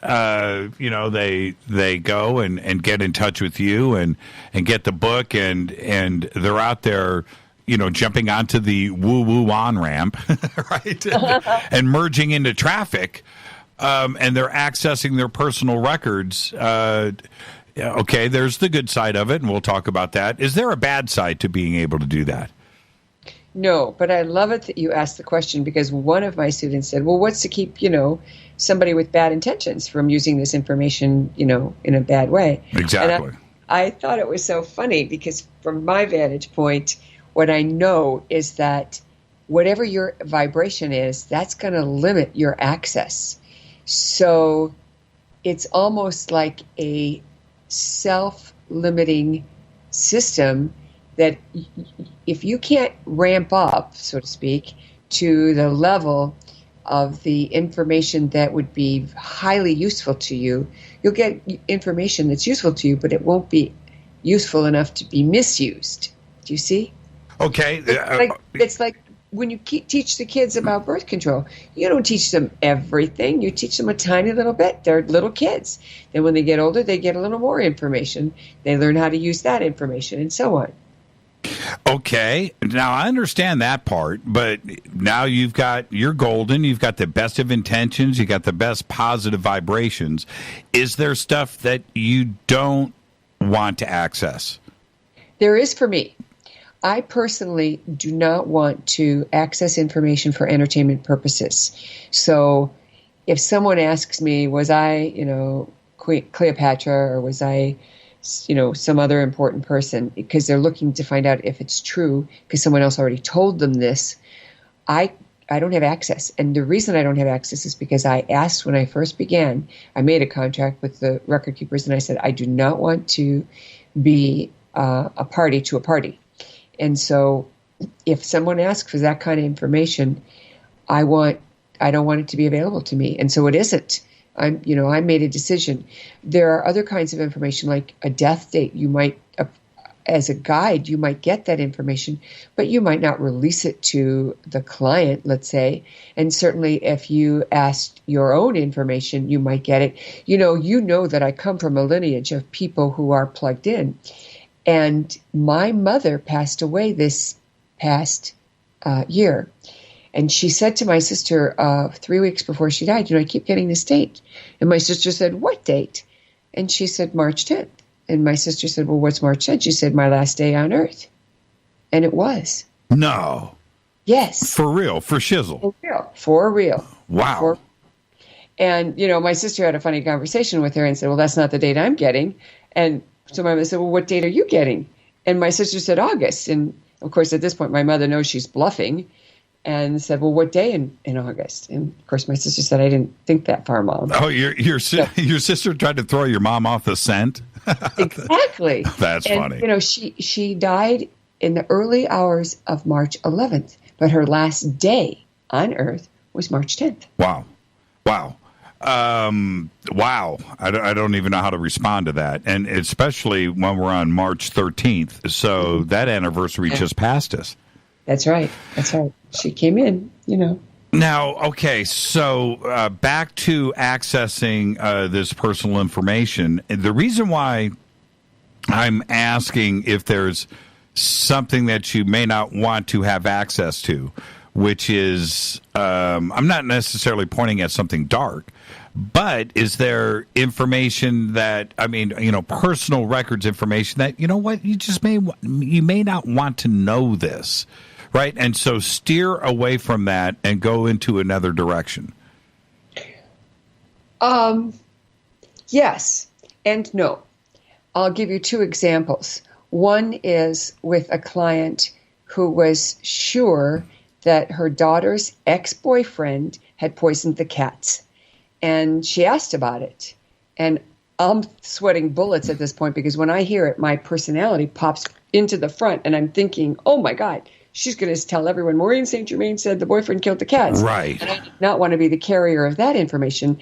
And, I pulled myself back. My personality goes to the back. And the record keeper spoke and they said, you do not need your record keepers to confirm that which you already know. I don't even talk that way. Right. So, wait, was this, hold on, Maureen. Hold on. Let's pump the brakes right there. Was this an actual conversation with a client of yours? Yes. Okay. Conversation with a real person. Okay. And did you relay the record keeper's comment? I did. But I didn't say it because they didn't say it. They said, you don't need us. Now, remember, I'm speaking in third person. When I'm in the records, I'm not Maureen. They say, we say to you, blah, blah, blah. Right. And I'd say, Maureen does this, but we say to you that, something like that. And what was your client's reaction? She said, I thought so. Oh, man. Oh, man. I want to go back to your Cleopatra comment. Okay. And I would think, or I would imagine that some people would ask a question like that because of their newness, right? I guess that's the right word. They're going into the fantastical side of it, and I suppose.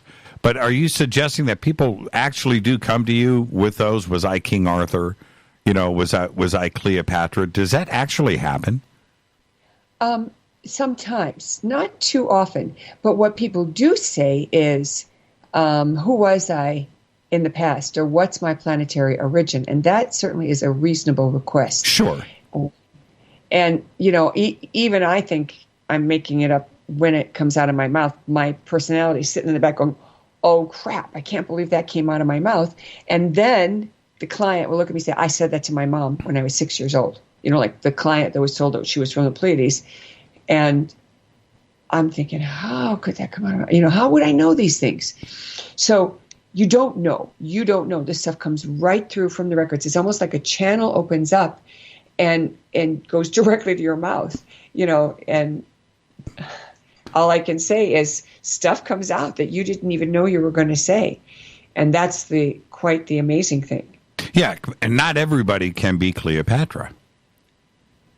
Well, there's this whole theory about soul fragmentation. So maybe, part of a person was Cleopatra. So, or maybe Cleopatra, another way to look at it is Cleopatra did her thing and then she wanted to split in multiple souls and merge with, fragments of other souls so she could have a different kind of experience. And there are spiritual teachers that talk about that. I don't try to worry about that. I just point people in that direction and say, take a look at that if that's a concern for you. I know of a client who actually had a real-time dream, this wasn't in the records, about being on a ship, and he knew his name was somebody black. And he wrote me about this dream and said, what do I do with this? And I said, look in the history channels and see if there was anybody that manned a ship in the 1600s, and because he knew that time period. And sure enough, there was. So, he very likely was tapping into his own records in the dream time. Yeah, I find that interesting. I have when I've never dipped into my Akashic Records. You certainly know that. I haven't gone down that road. I want to, but when I ever dream about past lives, and I do it just like everybody else does, I'm never a general, or I'm never even on horseback. No matter what time period I go to, I'm some homeless guy on the side of the road in the mud. I'm you know what I mean? I'm not of anything of importance. I've never had those kind of dreams. Is that unusual? Well, you mean, is it unusual to not have a grandiose dream? Right. No, I think most of us have had pretty ordinary lives, and maybe we've had one or two experiences where they were quite substantial. There's a number of people that have started to come out and share their experiences. Norm Shealy is one. He writes about this in his book, Conversations with G. Of course, we know David Wilcock talks about his experiences and how he was, assuming he was Edgar Cayce. Edgar Cayce says he was a real lush the previous lifetime. So, I think we kind of follow a sine wave. We have a good life and we're very gracious and helpful to humanity, and maybe we've slipped through the cracks and are in ego and destroy the life. But what I do know is that those of us who reach a certain, I'll call it benchmark, we don't fall below that line, and that may also be because of a certain level of mastery that we've achieved in other lifetimes that prevents that from happening. And that takes me to a very interesting thing that has to do with going into someone's past life. And I don't recommend doing this at all. It's not my thing, and I don't particularly subscribe to it. And the reason is because there are a lot of people on this planet right now whose past lives have been sealed. And when they try to access a past life through various, trainings that a person could take, like mine, they can't get anything. They can't get in, they can't get anything, and they wonder what's wrong. And in the records, what I have been told for these clients, and again, I don't know this as a preconceived notion. They don't tell me this ahead of time. In fact, the less I know about a client, the better for me, because I don't want my personality to, drop something in. Right. So time after time after time, these people have been told the same thing. And the answer is your records were sealed when you came in, because you do not need to have access to past lives because you've already achieved a certain level of mastery. Mm. And that mastery is sealed. It's kind of like having a trust fund that you can't touch. And everybody knows you got it and you got resources, but you're not using it. So don't be disappointed if you can't. Exactly. The idea of the Akashic Records, and I'm saying idea loosely here, Maureen, is for me being proven more and more by science who don't even understand what the Akashic Records are. And our worlds are starting to collide right now. And I envision the Akashic Records as something more physical in that it was recorded in the past and the probable futures electronically. We live in an electronic universe, and we have quantum physics and multi-world and parallel worlds and these things that physics is starting to prove today that is part of our reality. Is that where the Akashic Records are starting to fall into place? Is it literally an electronic storage of our past and our future? I don't think so. I think it's an energetic one. And think about this. You and I have had tape decks. Then we had CDs. Mm-hmm. And we have data that just comes in as electronic data. Right. What's to keep the information from being more than what we can perceive right now? You know, if you talk to somebody who, was in prison or something and didn't have access to certain kinds of information, they would be astounded.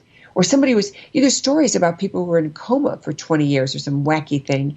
They come out and they're astounded at the progress humanity has made from cell phones, for example.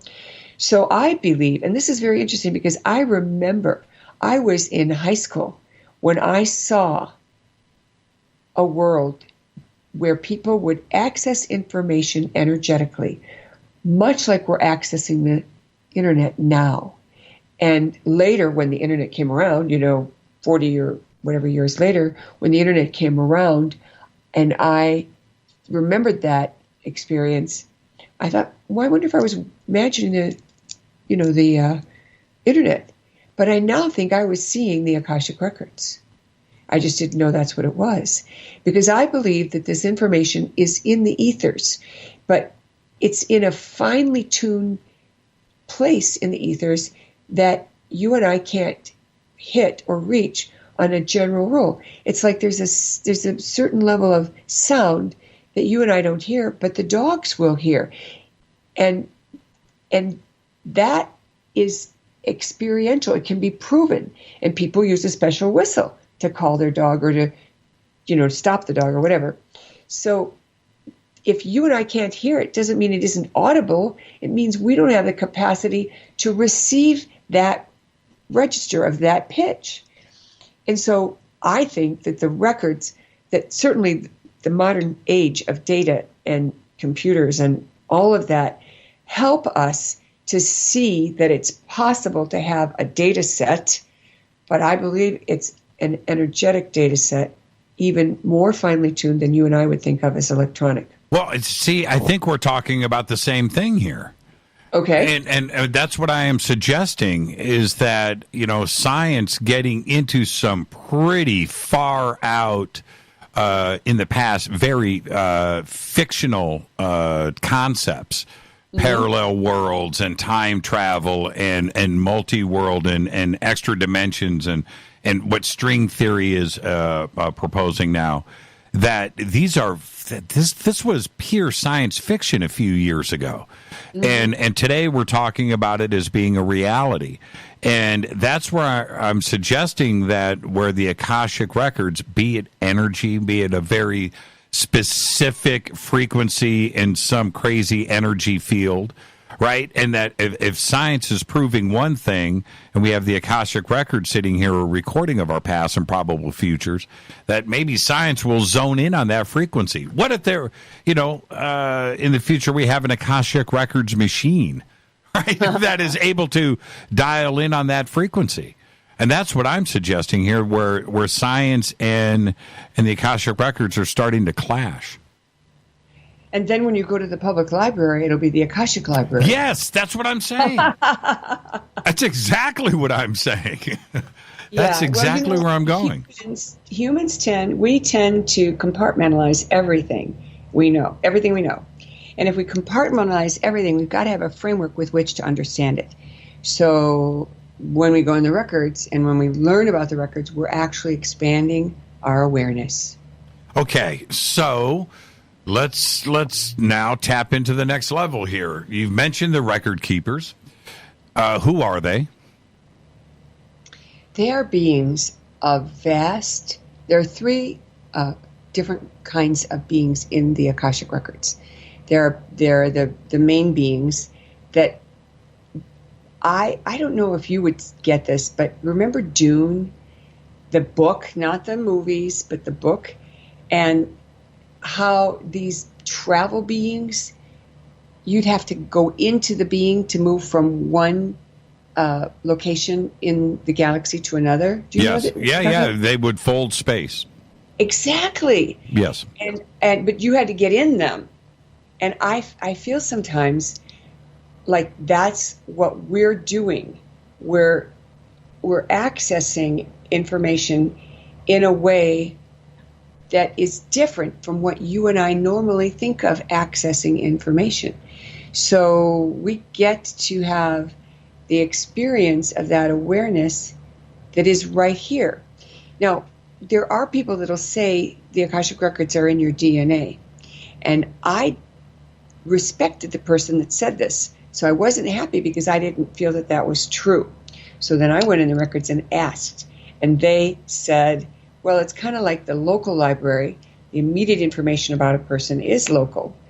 And then as the information expands and includes more and more people or the universe or the United States or whatever you want to call it, whatever they're working on, then you're reaching into the full record. And by the way, when you and I, if you were to learn to do this, you wouldn't actually be going in the records. You'd be going to what I call the threshold of the records.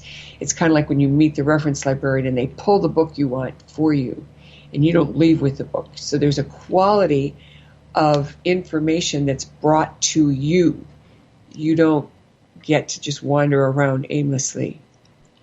The concept of this, which I think that we're starting to understand, I'm talking about us as earthlings, we're starting to understand ancient civilizations out there that are out across the Milky Way in the universe. They certainly have a grasp on this, and they understand it, don't they? Yes, they do.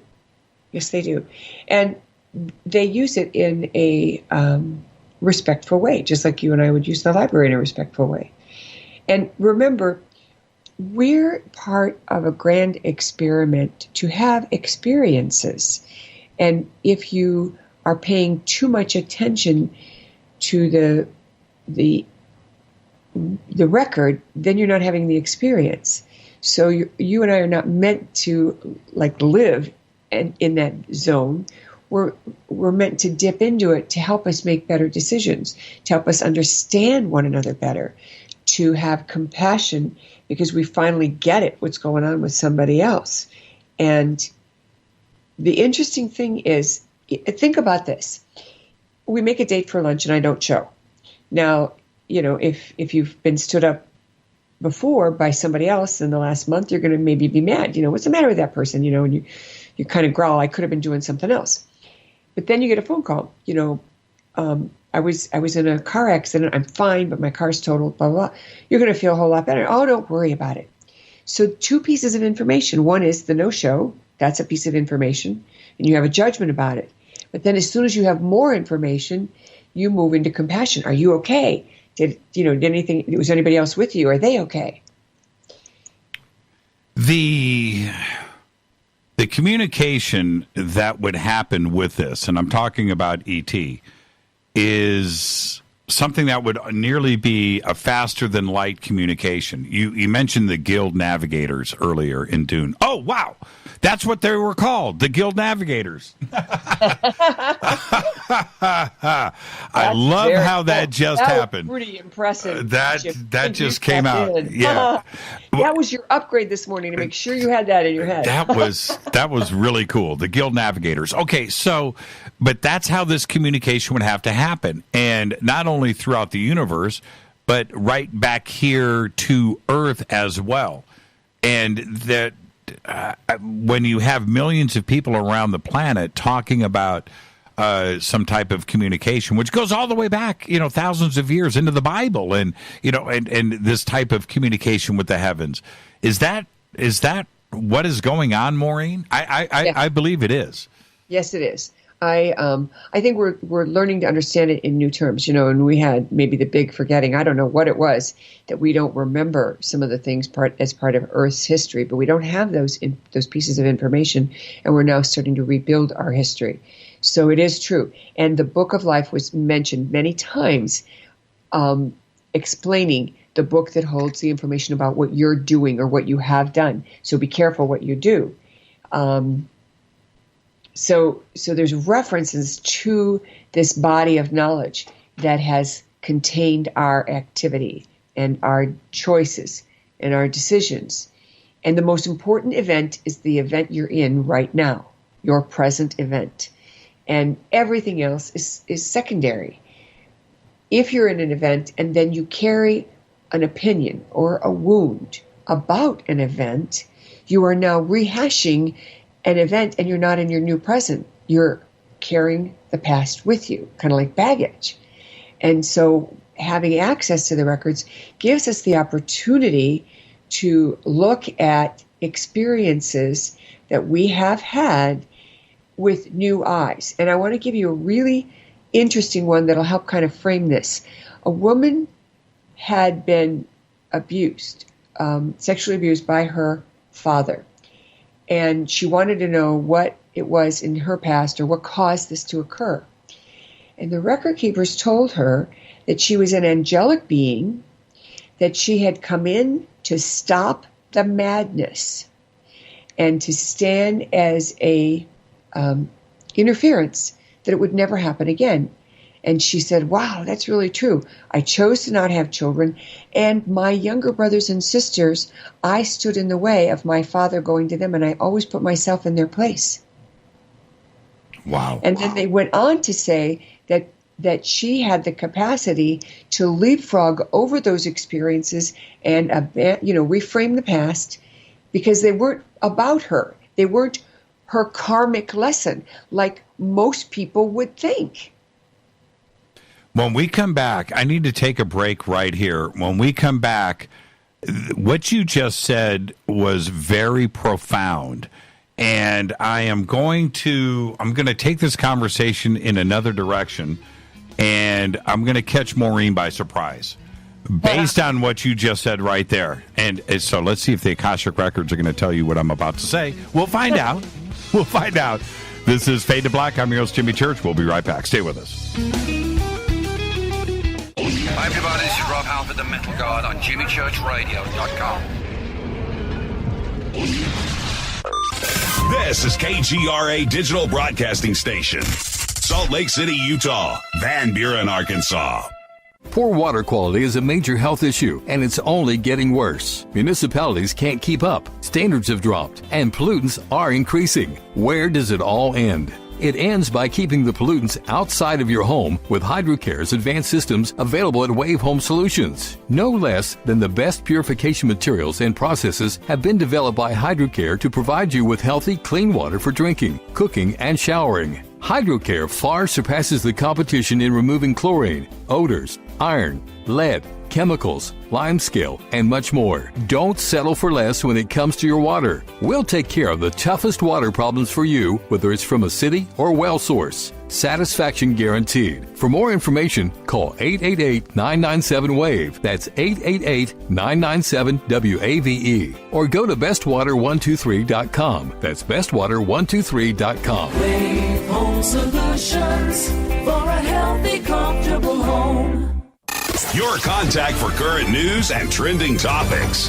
KGRARadio.com. Does your basement or crawl space have a damp, musty smell? Well, watch out. That's a sign of too much moisture and not enough ventilation. And that can mean increased mold growth and the buildup of harmful toxins and gases. Don't bother with a dehumidifier. It just circulates the same unhealthy air. Now there's a better way to remove these dangers and odors. It's with the computerized Wave Moisture Control Unit that reduces moisture and expels pollutants pollutants. We replaced our old dehumidifier with the Wave unit, and in only 3 weeks, our basement is dry and the musty smell is gone. Wave units require no maintenance, no buckets of water or filters, and costs only pennies a day to run. Breathe better, live healthier with an affordable, no-maintenance Wave unit. Call 888-717-WAVE, 888-717-WAVE, or visit dryhealthyhome.com. dryhealthyhome.com. Ride the wave. Wave Home Solutions for a healthy, comfortable home.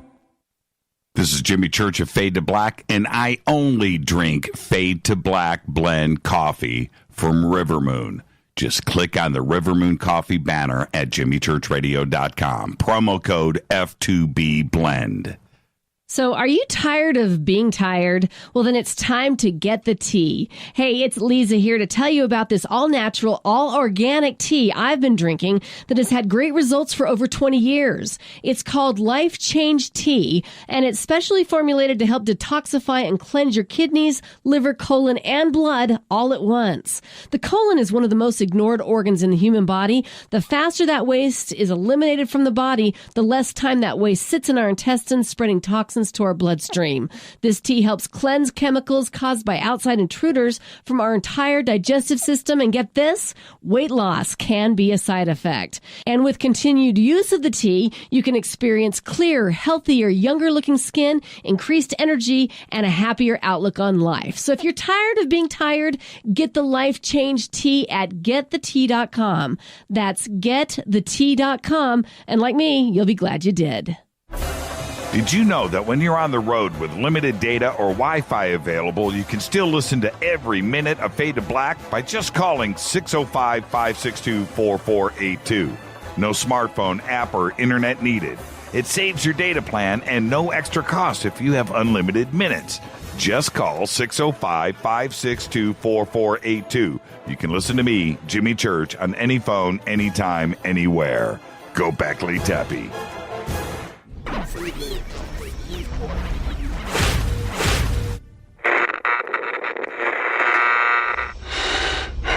You want to know a secret? I love ponies. I really love ponies. I'm serious. I couldn't stay sane without ponies to brush. Why Fade to Black?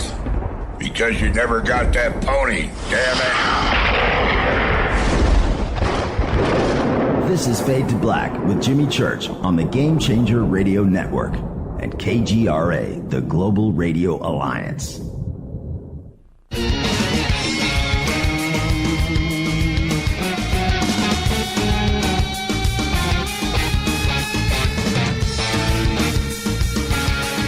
All right, welcome back. Fade to Black. Our guest tonight, Maureen St. Germain. We're talking about her new book. It's called Opening the Akashic Records. We've got the links right up there on Twitter.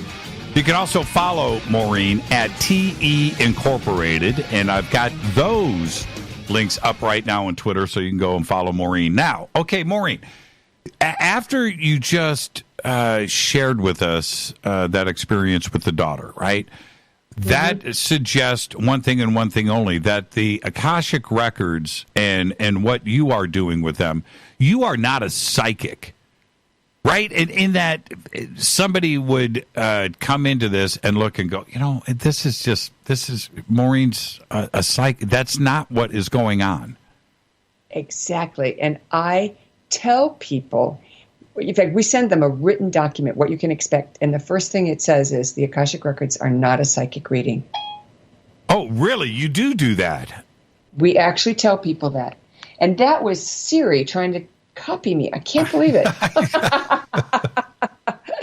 That's too funny. But it's really true. And I wanted. It's funny that. Well, I'm sorry if I'm talking over you. It's funny that you tell people that these are not psychic readings, and what you just shared with us is the opposite of a psychic reading. Exactly. And that example is probably the most ideal way to show that it's not in a psychic reading. Because people wouldn't get it otherwise. They wouldn't even comprehend that. And what do we do about the other parts of people trying to use this for predictions or earth events or, lottery numbers, if you know what I mean? Well, it's so funny that you asked this. Makes me laugh because a person could try, but I don't think they would be successful because it's for self-gain, and the purpose of accessing the records is for soul growth. So anything that takes you away from soul growth, because think about it, if you're looking for it as a way to make money and have more money, then you're not interested in soul growth. You're interested in material things or material growth, and that you're not going to get the kind of information you're seeking. Even for me, recently, I asked the record keepers about what was going on with the situation with our living arrangement, because we're looking at buying a place here, and I was given like 5 sentences about you need more rest, you're taking way too much time to work, you need to stop working, blah, blah, blah. And I actually asked the question a second time because I thought, what the heck? They didn't even answer my question. And that's because I wasn't seeking soul growth or making sure they were giving me my soul growth information first. And then they just said, you'll have the apartment of your dreams. Don't worry about it. And that was it. So even you get shut down. Yeah, I mean, you're just not going to get it because, it was a very material thing that I was asking about. So I let it go. I unhooked. And frankly, we all know people, and this has happened to you, and it certainly happens to me a lot. Everything works out just fine. It's not a big deal. Should that be a natural thing for people to start to understand that, if you go and you rub the lamp, right, and the genie pops out, and that one wish is, always money, right? I want infinite money. That shouldn't be your goals. Shouldn't this be a natural thing for people to just to come to grips with and understand that happiness, right, or your bliss or personal things should be your goals. And then if you are a positive person and you make those changes in your life, those other things that you think, those material things, they'll happen in a natural way, right? Shouldn't this be just a natural way? I just said natural like 5 times. But this should be the way that people should understand this concept.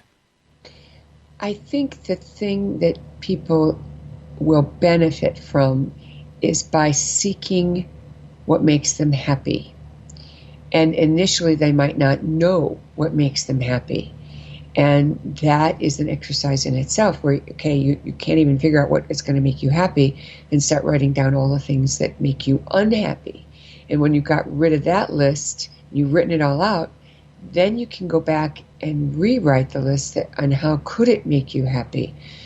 So there's a place where people can find happiness, not in their work, not in their job, but just happiness for happiness' sake. And I'll give you an example. When I went through a divorce of my first marriage of 25 years, I was very depressed and I felt very sad. And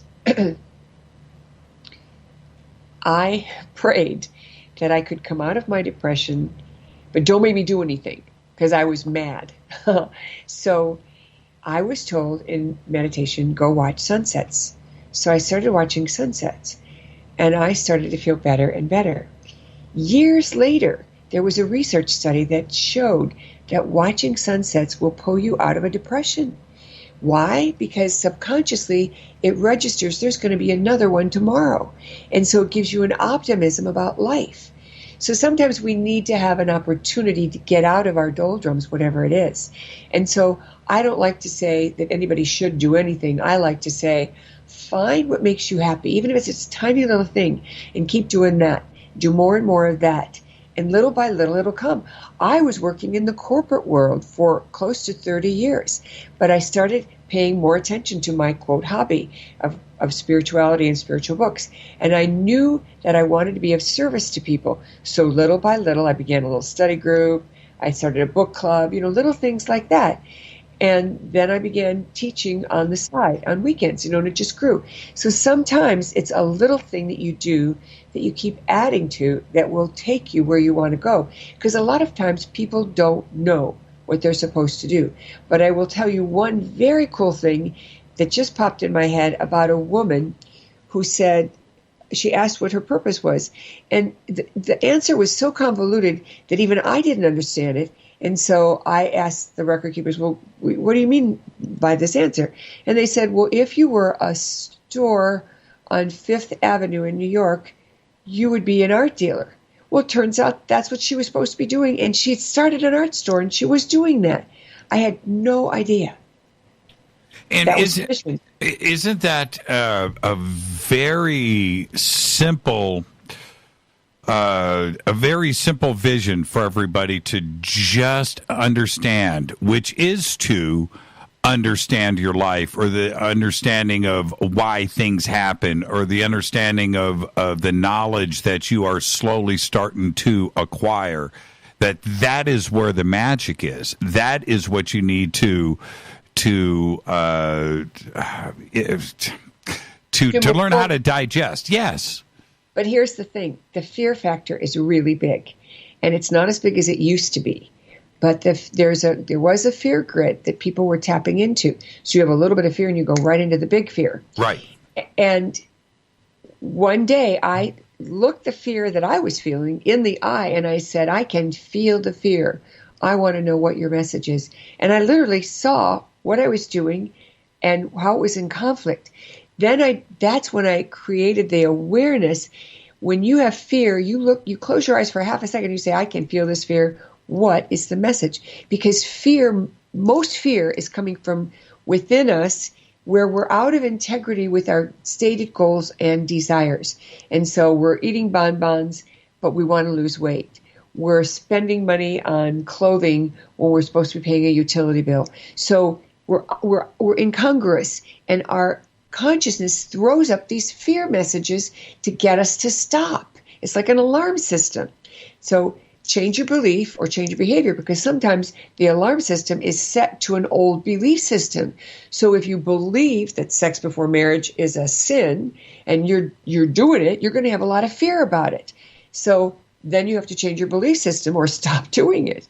So that's a basic thing that people have to get.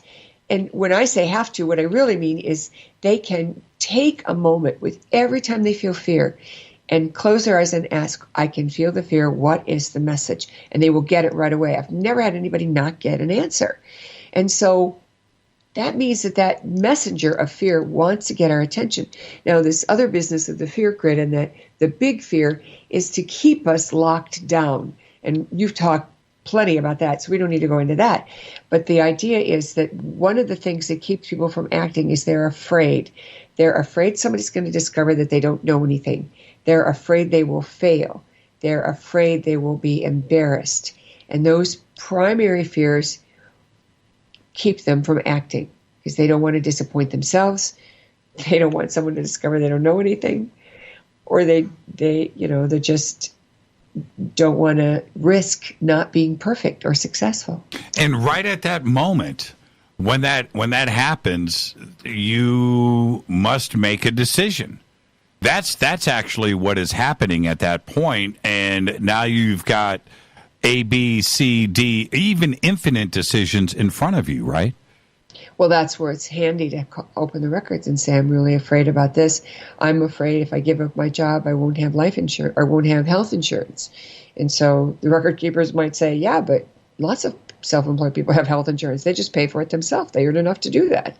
And you change your mindset. And now that's a simple thing that people can understand, but that's true about everything, that there's ways around our fear once we're able to identify it.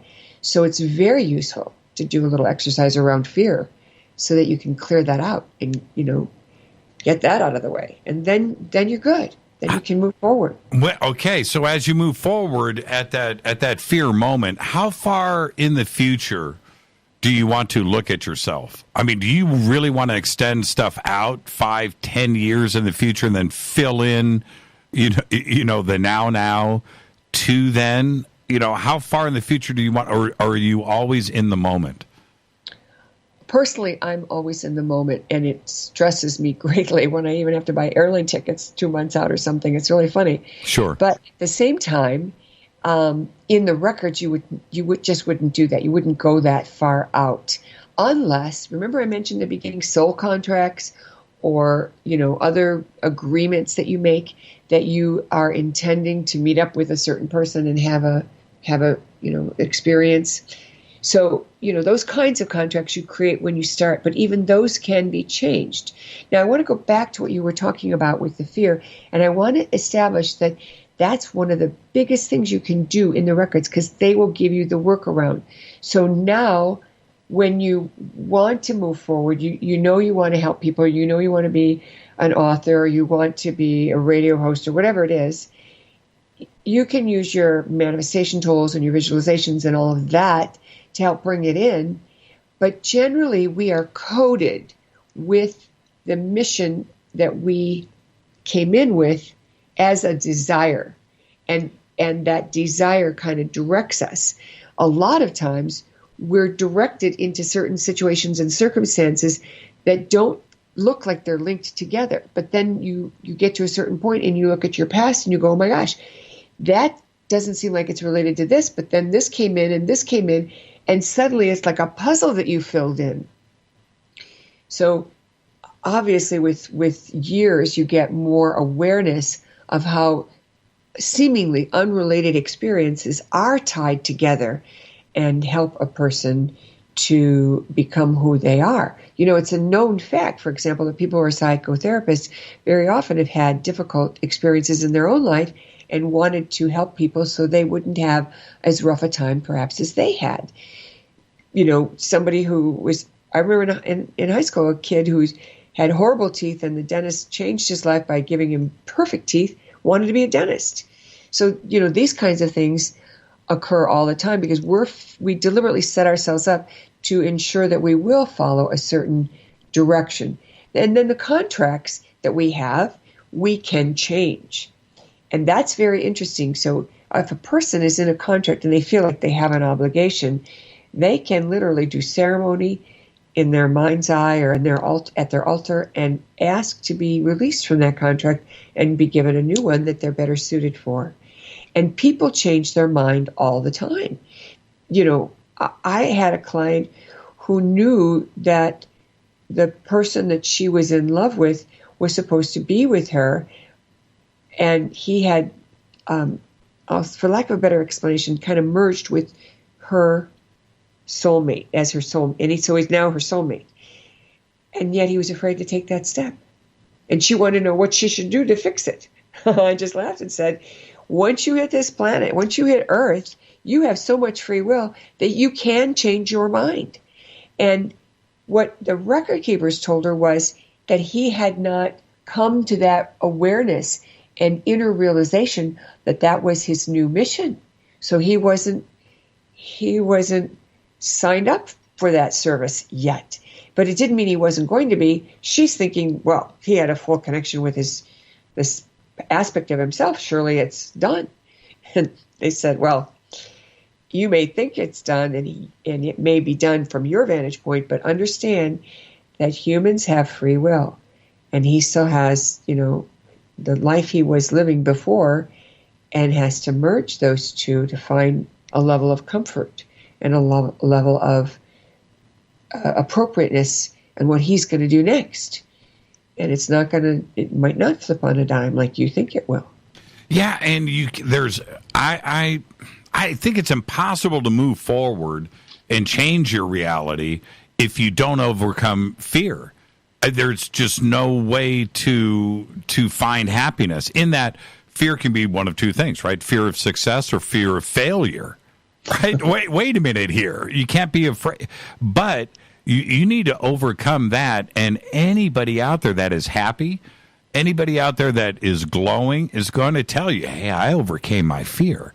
I took a chance. I rolled the dice. I went against everything that's said, right? And I overcame this. And that's really the truth. That's the bottom line, isn't it? Mm-hmm. It truly is. And at the same time, if you don't have the strength to conquer your fear, then ask for that, in your prayer work. If you're afraid to conquer your fear, and that could be a fear itself, right? Fear of your fear. And so, right. That's a paradox. And there's plenty of people who are afraid that they're going to have bigger fear, and they don't know that's what's driving it. But it keeps them frozen. So that's why you just, whatever it is, I need help. And that's why, I'm a big fan of people asking for help from their angels and their guides and, the Ascended Masters and the ETs of the Light, whoever they work with. And the help is just advice. It's not some, magic dust that is thrown around where so many people want to be, are looking to be rescued or, to have an influence from the outside. But ultimately, it does rest with you. It does rest with us. And, a classic example is when I hear people moan and complain about whoever's in leadership, either in their company, in their family, in the government. And my response is, I raised teenagers, and there were plenty of times that they were not doing what they were supposed to. Guys tend to test the limits. If I told you about one of my teenagers who was in trouble, doing stuff they wasn't supposed to, you'd say to me, look, I can say a prayer for them. You can't fix it, but you don't have to find fault because I've already done that. And you can support me by saying, look, I'll do what I can. And that's the thing that a lot of people don't realize is that words are energy. So we have to be careful how fierce we are when we criticize. We have to be careful how intense we are when we're expressing our frustration and anger, because that energy is like a little packet that's going out throwing mud. I wanted to ask you about, as we're winding down here, I can't believe we didn't get to this earlier.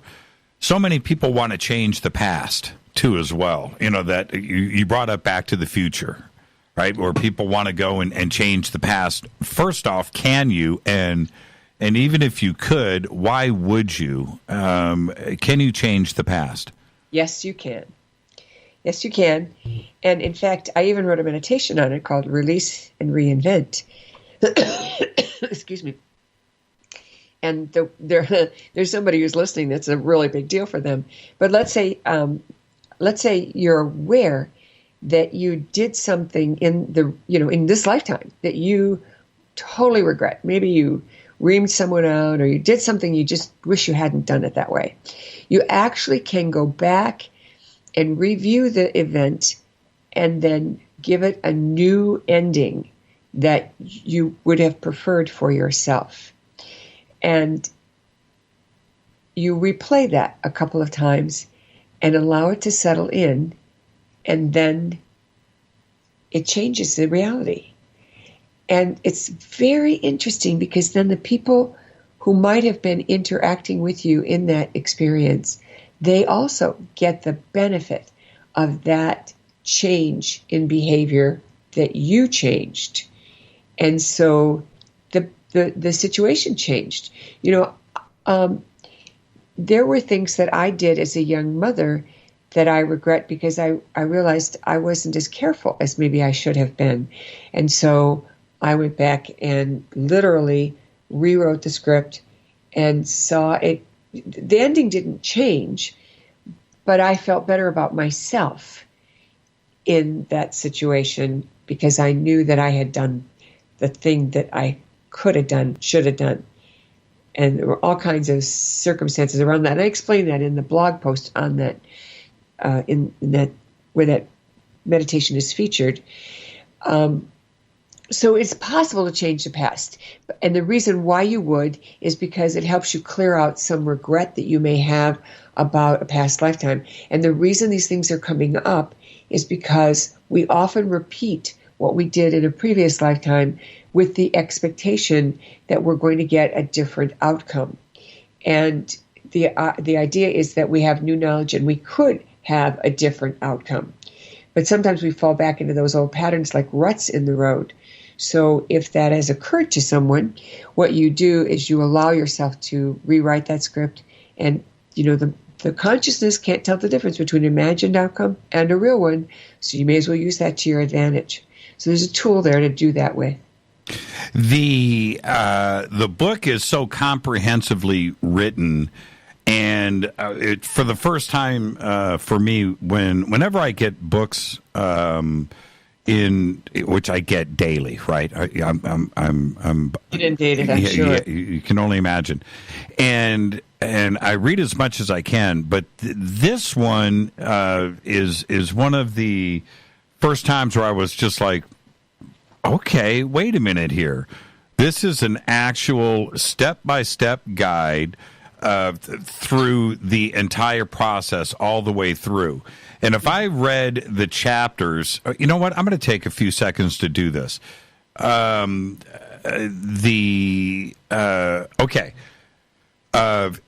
Chapter 3, Keys to Much More Than a Kingdom. Chapter 4, Practical Wisdom, essential step-by-step instructions and explanations. Right? 5, One Kind of Power, Discovering Your Higher Self and Use in the Akashic Records. 6, What to Ask and How to Ask. 7, Making the Most of an Opportunity, right? This is the way this book is laid out. And I'm very excited, not only for you, but for anybody that reads this. For once, it's like the answers are actually here. And I've got to commend you for that, Maureen. It's really well done. Thank you. I am very grateful to Inner Traditions as well, because I had a good editor, and I have had many years of experience working with people and teaching. And teaching is my love, and teaching is how I learn. So it's a blessing to everyone. And everybody should go, when they get the book, go to Appendix A, the Code of Ethics. Well done, Maureen. It is just a great book, and thank you so much. Where can everybody go to get it? Amazon is the ideal place, but it is going to be available in Barnes & Noble or any bookstore you want. And you can pre-order it, and it will come on or before April 5th, when it is the official release date. On April 5th, then it's allowed to be released.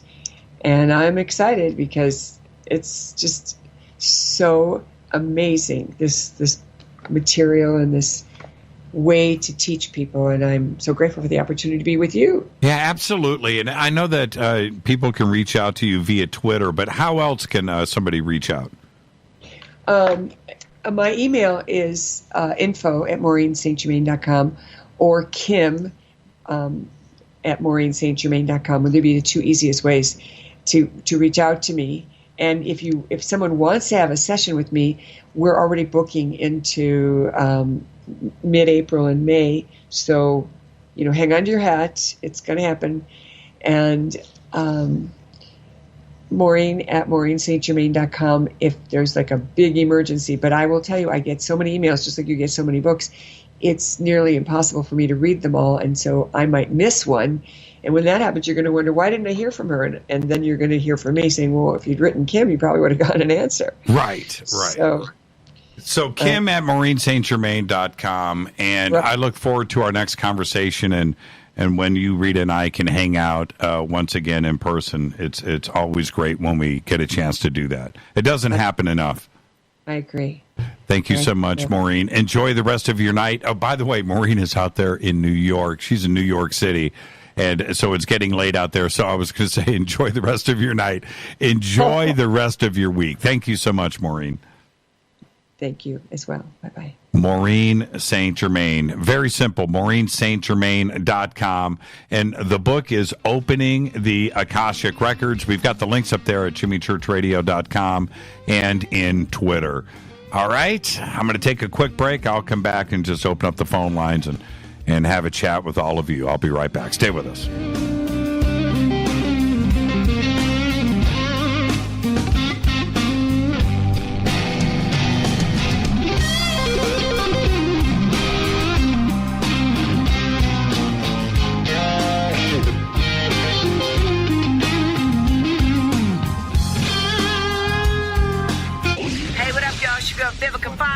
And you are listening to my boy, Jimmy Church, on JimmyChurchRadio.com. Despite popular opinion, reading a book will not make you smarter. But listen. listening to Jimmy Church will. Hurricanes, earthquakes, wildfires. This year we've experienced more than our fair share. This is Jimmy Church of Fade to Black, and last month I decided to make sure my family does not have to worry about food should we get caught in a real emergency situation. Introducing Numana, a healthy, storable product that tastes so good that you'll want to eat it every day instead of just during those times of duress. All Numana products have a 25-year shelf life, are MSG and GMO-free, no preservatives, and are made in America. With the Numana pack in your home, you'll be able to sleep at night knowing that you've protected your family. Not only have I tasted and tested, I own it. Now you can too. Just click on the Numana banner on JimmyChurchRadio.com and use the promo code Jimmy when you order. In addition to a discount, we'll send you an autographed Fade to Black t-shirt. Seriously. Go Beckley Tappy. This is Jimmy Church of Fade to Black, and I take Life Change Tea supplements every single day. It's what I do. Click on their banner at JimmyChurchRadio.com. When you take the beans from Central America with dashes of Indonesian and African mixed in and then roast it to the dark side of Fade to Black, you create the ultimate brew of fringe. Introducing the Fade to Black blend from River Moon Coffee. Yes, River Moon's darkest customized roast was created for the love of Fade to Black. The alchemy of masterful roasting and smoking the beans is in every sip of this full-bodied, dark Java. I need my coffee dark, deep, with distinct bittersweet chocolate highlights, just like the bunker. Leaning further into the darkness of the roast is Fade to Black blend from River Moon Coffee. Just click on the banner at JimmyChurchRadio.com and use the promo code F2BBLEND for 15% off of your order today. Go Beckley Teppy. Hi, folks. CBD is the home run hitter for health right now. Why, you ask? Because of what it does for the body. Unfortunately, I can't tell you all about the benefit. You know, there's reasons. Do your due diligence and log on to AncientLifeOil.com. That's AncientLifeOil.com. Ancient Life Oil uses organic ingredients and is blended in coconut oil for some of the best benefits. Legal in 50 states and non-psychoactive. Log on to AncientLifeOil.com. That's AncientLifeOil.com. This is Jimmy Church of Fade to Black, and my family is safe because of Numana Emergency Food Storage. Just go to the Numana banner at JimmyChurchRadio.com. Promo code Jimmy10. Are you intrigued by Paranormal Talk Radio? You'll love the new Paranormal Radio app from TalkStream Live. You'll find a great selection of talk shows covering UFOs, ghosts, strange phenomena, and much more. Download the Paranormal Radio app now and start listening to the very best in paranormal talk entertainment, including the network you're listening to right now, the Paranormal Radio app, free in Google Play and the iOS App Store.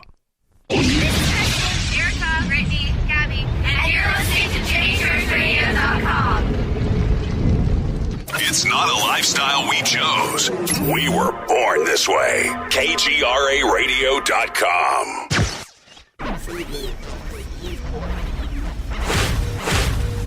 This is KJCR at JimmyChurchRadio.com.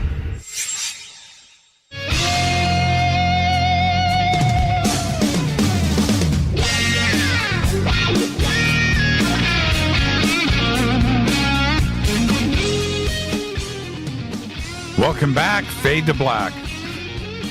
Maureen St. Germain. She's so cool. She's so cool. One of the bright spots for all of us out there when we're at conferences is Maureen.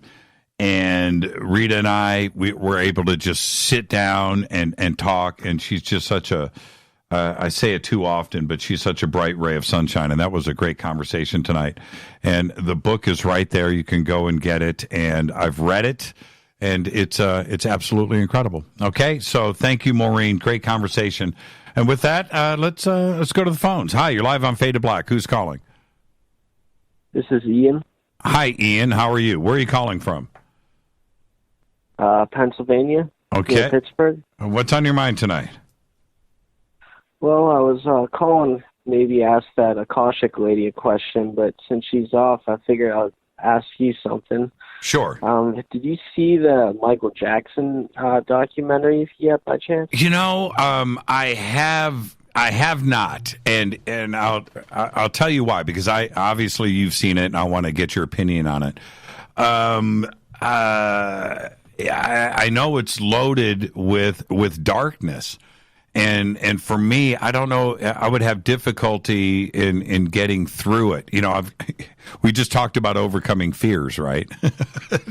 Yeah. That's honestly what made me think of it. So it is pretty scary. It's heavy, and you know we've got an image of Michael Jackson before all of this stuff came up in 92, 93, you know, in that era, you know, right in there when it started to come forward. And, you know, so we've got that image before then and the image after. And you go and you listen to his music today, and it doesn't have the same impact anymore. And it's really, really sad. So that being said, what did you think? You know, I really like Michael Jackson as an artist, and his music definitely influenced the world, like the way he sold himself as a brand, the way he moved with his music, the way he breathed, all of it. It was perfection. But at the same time, I didn't really know much until I watched this documentary. And then when I listened to their testimonies, you know, like, it's pretty convincing, and it's just pretty scary when you add it all up, you know, with Neverland and his experiences being traumatized as a child. And the reason why I was calling is I wanted to ask the lady that was on, like, if there was someone, say it doesn't even have to be Michael Jackson, but they're in a situation where they're doing something so bad and they know it. My question is, wouldn't they fear doing that?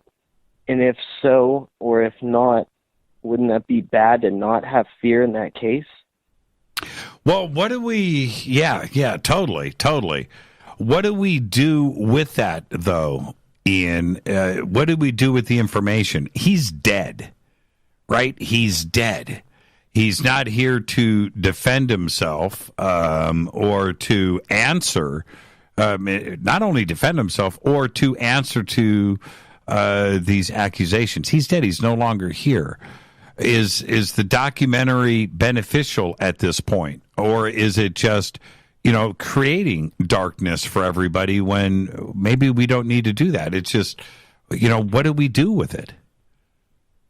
Right. Well, I suppose some people would call waking up to the realities, you know, and then that gets me thinking about the spiritual realm and how this all works, how you could have all this money, all this talent, success, castles, and still be so lonely, you know? Yeah. And it just really makes you think about, like, how we all affect each other and just how things can go so awry, like, decades later. Yeah, you're absolutely right, Ian, and I want to thank you for the phone call. And see, the other thing is, and thank you, and don't be a stranger.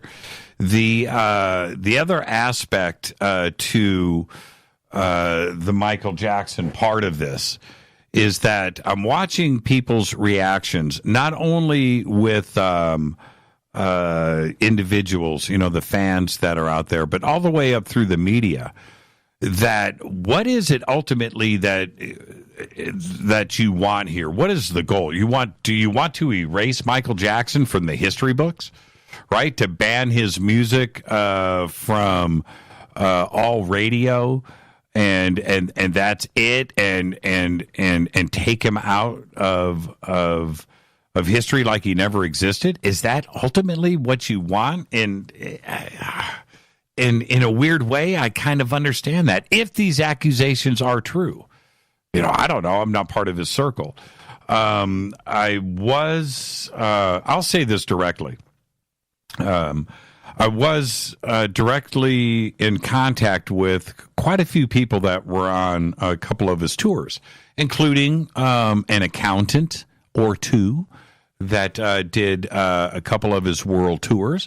I have personal friends with and very close with some musicians and also some technicians that were on those tours and that were around Michael that said that there was nothing strange ever, witnessed. But that there was a couple of things that they looked back on and maybe raised an eyebrow or two, knowing what they know now. I don't know how to move forward with this, but ultimately, what is it that everybody wants? What, that there's no more radio airplay, right? Is that it? That you want them taken off of iTunes? Is that ultimately what people would be happy with? I find it very strange. We've got ourselves in a very, very unusual position here with history and how to move forward with it. It's crazy. Hi, you're live on Fade to Black. Who's calling? Hello, this is Naeem Hubbard. Okay, you need to turn me down in the background. I have you down. Okay, who is this? This is Mr. Hubbard. Hi, Mr. Hubbard. How are you? Pretty good, sir. Pretty good. How are you? Yeah, I'm great, man. I'm talking to you. What's on your mind tonight? Well, a couple of things. You were just mentioning Michael Jackson, and about his whole case and everything going on. Well, not a case. One thing I want to say is that, of course, he's dead, but he was also acquitted. No one's really mentioning that.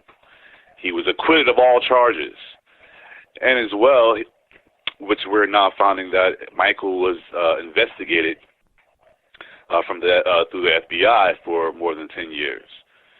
So on top of that, what's most important to me, because I'm a black man, he's a black man. Mm-hmm. So of course they would have thrown him completely under the jail.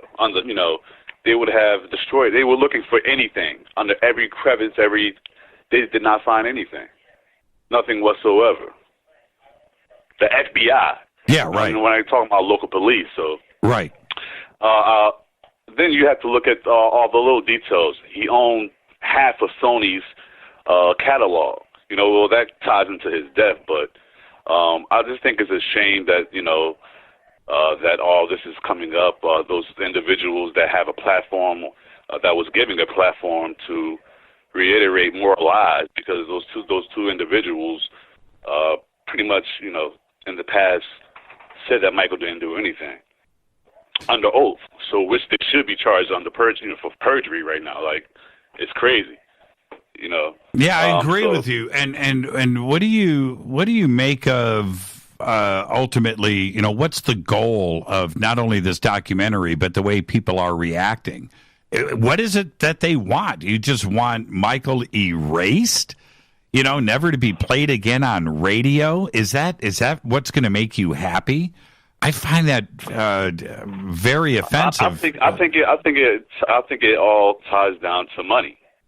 They're saying that the individuals that they're that brought this up right now, which Oprah and everything with the whole documentary, they didn't get paid for it. But at the same time, they have a lawsuit against Michael's estate. Okay, so it's all about big money. It's all about money.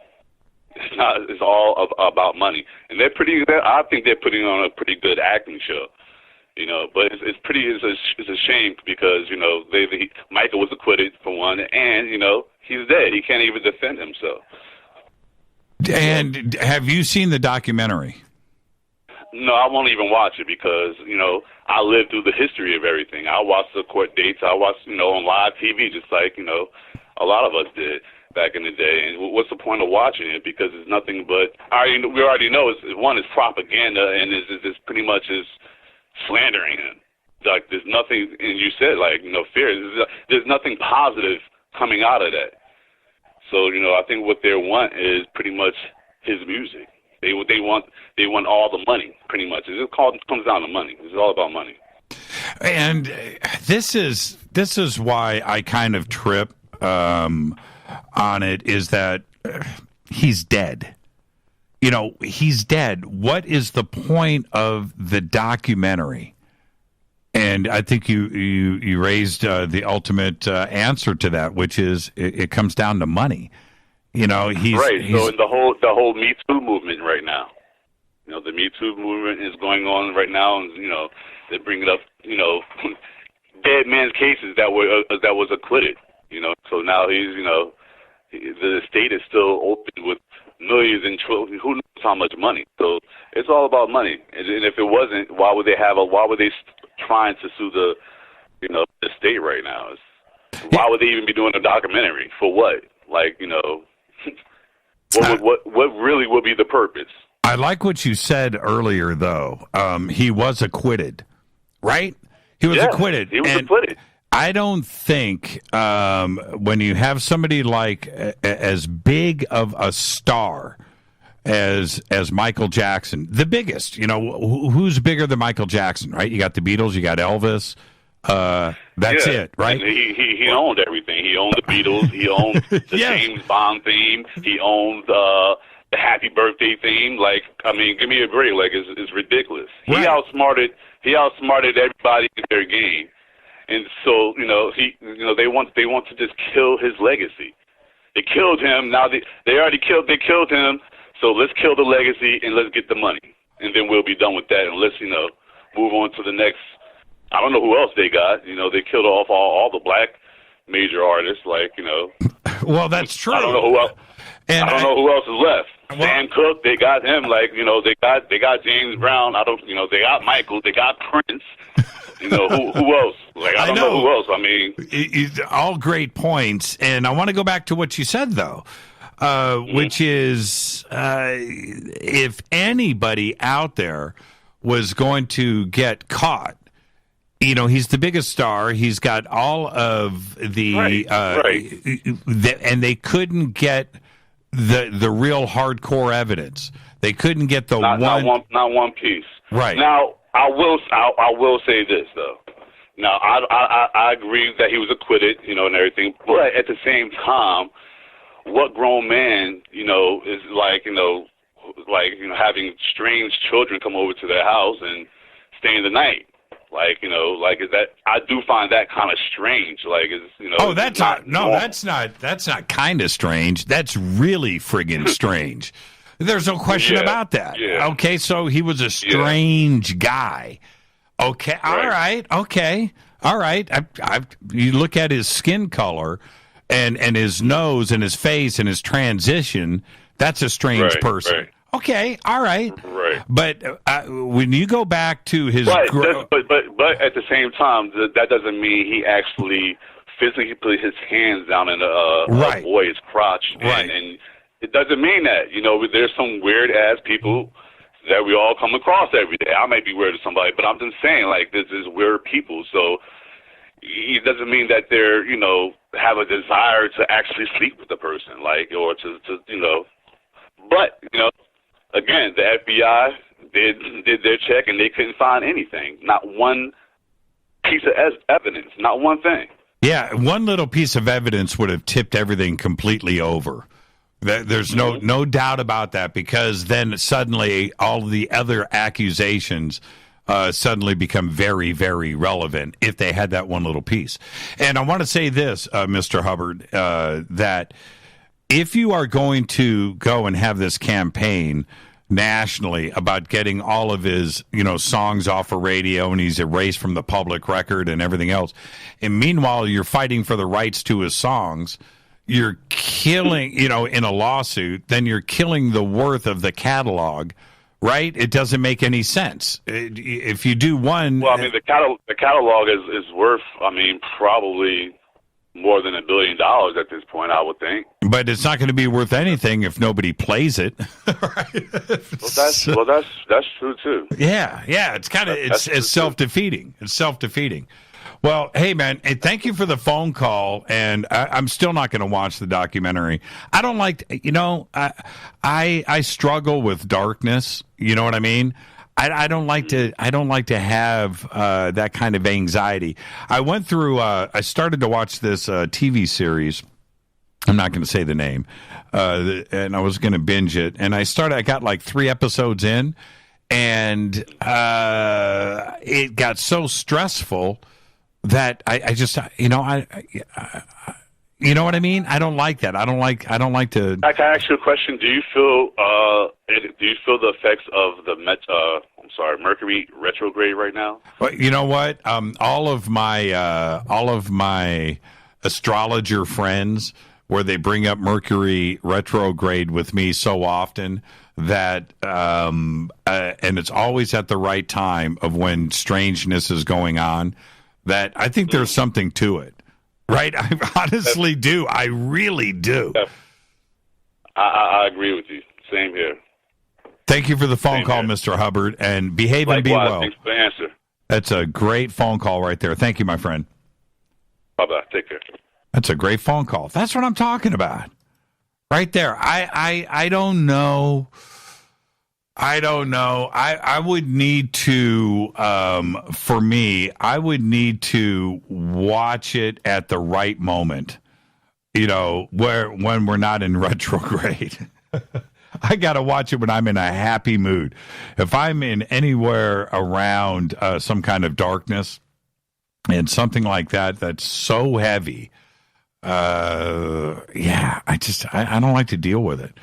That's it. That's just me. All right. Hi, you're live on Fade to Black. Who's calling? This is Adam. How's it going, Jimmy? Hey, Adam. How are you? Doing great. My question / concern is, I just seen on YouTube that Elon Musk has sent rocket ships out into orbit. What's his next step? Say that again, Adam. I didn't quite catch that. Adam? Yes, I'm here. Okay, I didn't quite catch that. You said Elon Musk said what? I seen a live feed the other day of Elon Musk doing his SpaceX stuff, and he sent a rocket out in orbit. And I was curious on what his next step is and what your take on all that is. His last launch was a test of the Dragon crew capsule that will be carrying astronauts finally here in the United States up to the International Space Station and beyond, maybe to the moon and Mars. But right now we're dependent on the Russians, 100%. We literally buy tickets on a Soyuz spacecraft, on a Soyuz rocket, to get our astronauts back and forth from the International Space Station, and that's just got to end. So that's Elon. That was the last test. Was the Dragon crew capsule? It was 2 weeks ago, and I think it docked and is coming back, or did it already come back? I'm not sure. I'd have to follow up on that, but that's the goal. Is to and I think all that stuff is awesome, man. To be honest, I see a lot of stuff on YouTube. People are against, there's a lot of that alien conspiracies and all this, that, and the other. But all that stuff back in the corners, man. We are the alien conspiracy because we already have that technology to take us there. It's just not being told to us, and we can't advance as a people if we're not being told the truth, right? Well, that's exactly it. And that's why this show exists, and that's why you listen, Adam. And I want to thank you for that. I appreciate your show, man. I really do. Thank you, Adam, and have a great night. And I'll see you tomorrow night on Fader Night. We have open lines all night long. Yep, I'll talk to you then. Thank you, Adam. Great phone call right there. Elon Musk, man, who would have thought in the 1950s, 1960s, 70s, 80s that we would have a private company, right? A private company spearheading our it's crazy to me. Absolutely nuts. The Dragon capsule, to the thought of, could you imagine if you were talking to Truman or Eisenhower, right, or Kennedy or Johnson or Nixon or Reagan, any one of them, it's going to be Russia that's going to take our astronauts up into space. Think about that. Let's see. Splashdown, SpaceX Dragon crew capsule returns to Earth. When did it return? Okay, I've got time for one more phone call. It came back to Earth. When? I need a date. Oh, did it just splash down? Early Friday. I'm looking for a date here. I need a date. Published 5 days ago. Okay, so there you go. Today's Wednesday. It splashed down on Friday. Hi, you're live on Fade to Black. Who's calling? Hi, Jimmy. It's Deb from Sacramento. Hi, Deb. How are you? Good. I'm glad that you're doing better, Jimmy. I am doing better. Thank you. I am That's seriously wonderful. doing better. Oh, I'm Good, sorry good. about that. I'm watching video of the space capsule. Okay, so we got 2 minutes. What's on your mind, Deb? Very quickly. So I wanted to share this in the past, but it was too early for me to talk about it. But I recently lost a very dear friend. It was my best friend's father, and he passed on. And the night that my friend called and he was in the hospital, he said, pray for him. We don't know if he's going to make it through the night. And so that night when I went to sleep, I think I had my first experience of astral traveling, because in my dream, I was at the hospital with them. The family couldn't see me or hear me, but his dad knew I was there. He got up out of his bed. He held me by the hand. We walked down the hallway. He talked with me.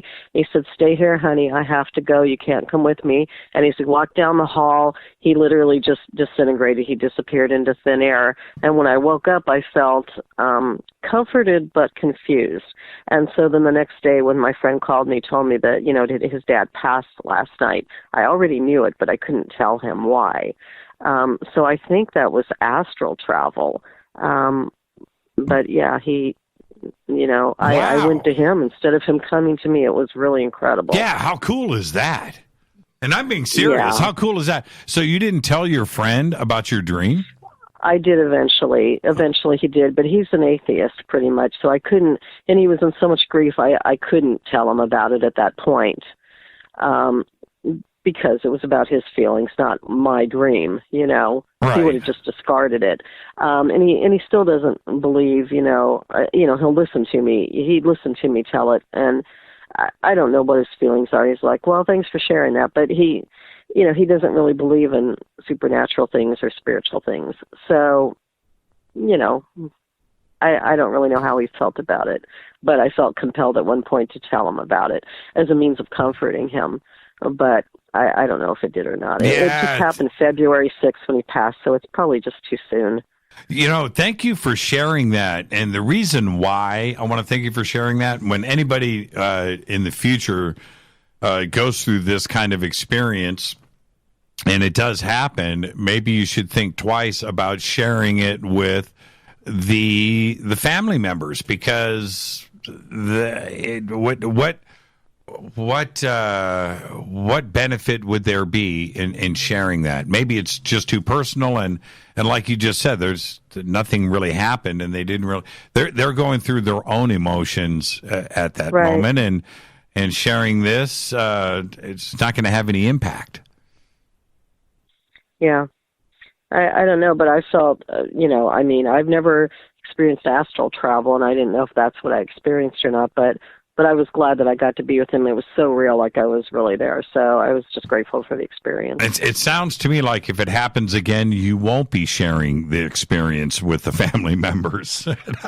If you know what I mean. It depends. Yeah, it depends on the family, Right. Right. But anyway, so. All right, Deb. Thank you for sharing. I'm serious. That's a really good thing to share with everybody. Thank you so much. Yeah. Thank you. Thanks for taking my call, Jimmy. You have a good night, okay? And we'll see you tomorrow night. Thank you, Deb. Okay. Yeah, absolutely. Take care. Bye-bye. Deb from Sacramento. Great show tonight. I want to thank Maureen St. Germain. Great conversation. The book is called Opening the Akashic Records, and you can get all the links right there at jimmychurchradio.com. We've got them up there on Twitter. Fade to Black's executive producers, Rita Camarion. Show is produced by Hilton J. Palm, Renee, Dennis, and Bob. Announcers are Steve Harder, Gene Vito, and Mark D. Kovar. Webmaster is Drew the Geek. Music, Doug Aldrich. Intro, Spaceboy. SpaceboyMusic.com. Fade to Black is produced by KJCR for the Game Changer Network, and syndication is KGRA, The Planet. This broadcast owned and copyrighted 2019 by Fade to Black and the Game Changer Network. It cannot be rebroadcast, downloaded, copied, or used anywhere in the known universe without written permission from Fade to Black or the Game Changer Network. I'm your host, Jimmy Church. Tomorrow night is Fader Night. Open lines all night long. You can follow me on Twitter at JChurchRadio. Until tomorrow night, I want everybody to be safe. Go back, Lee Tappy.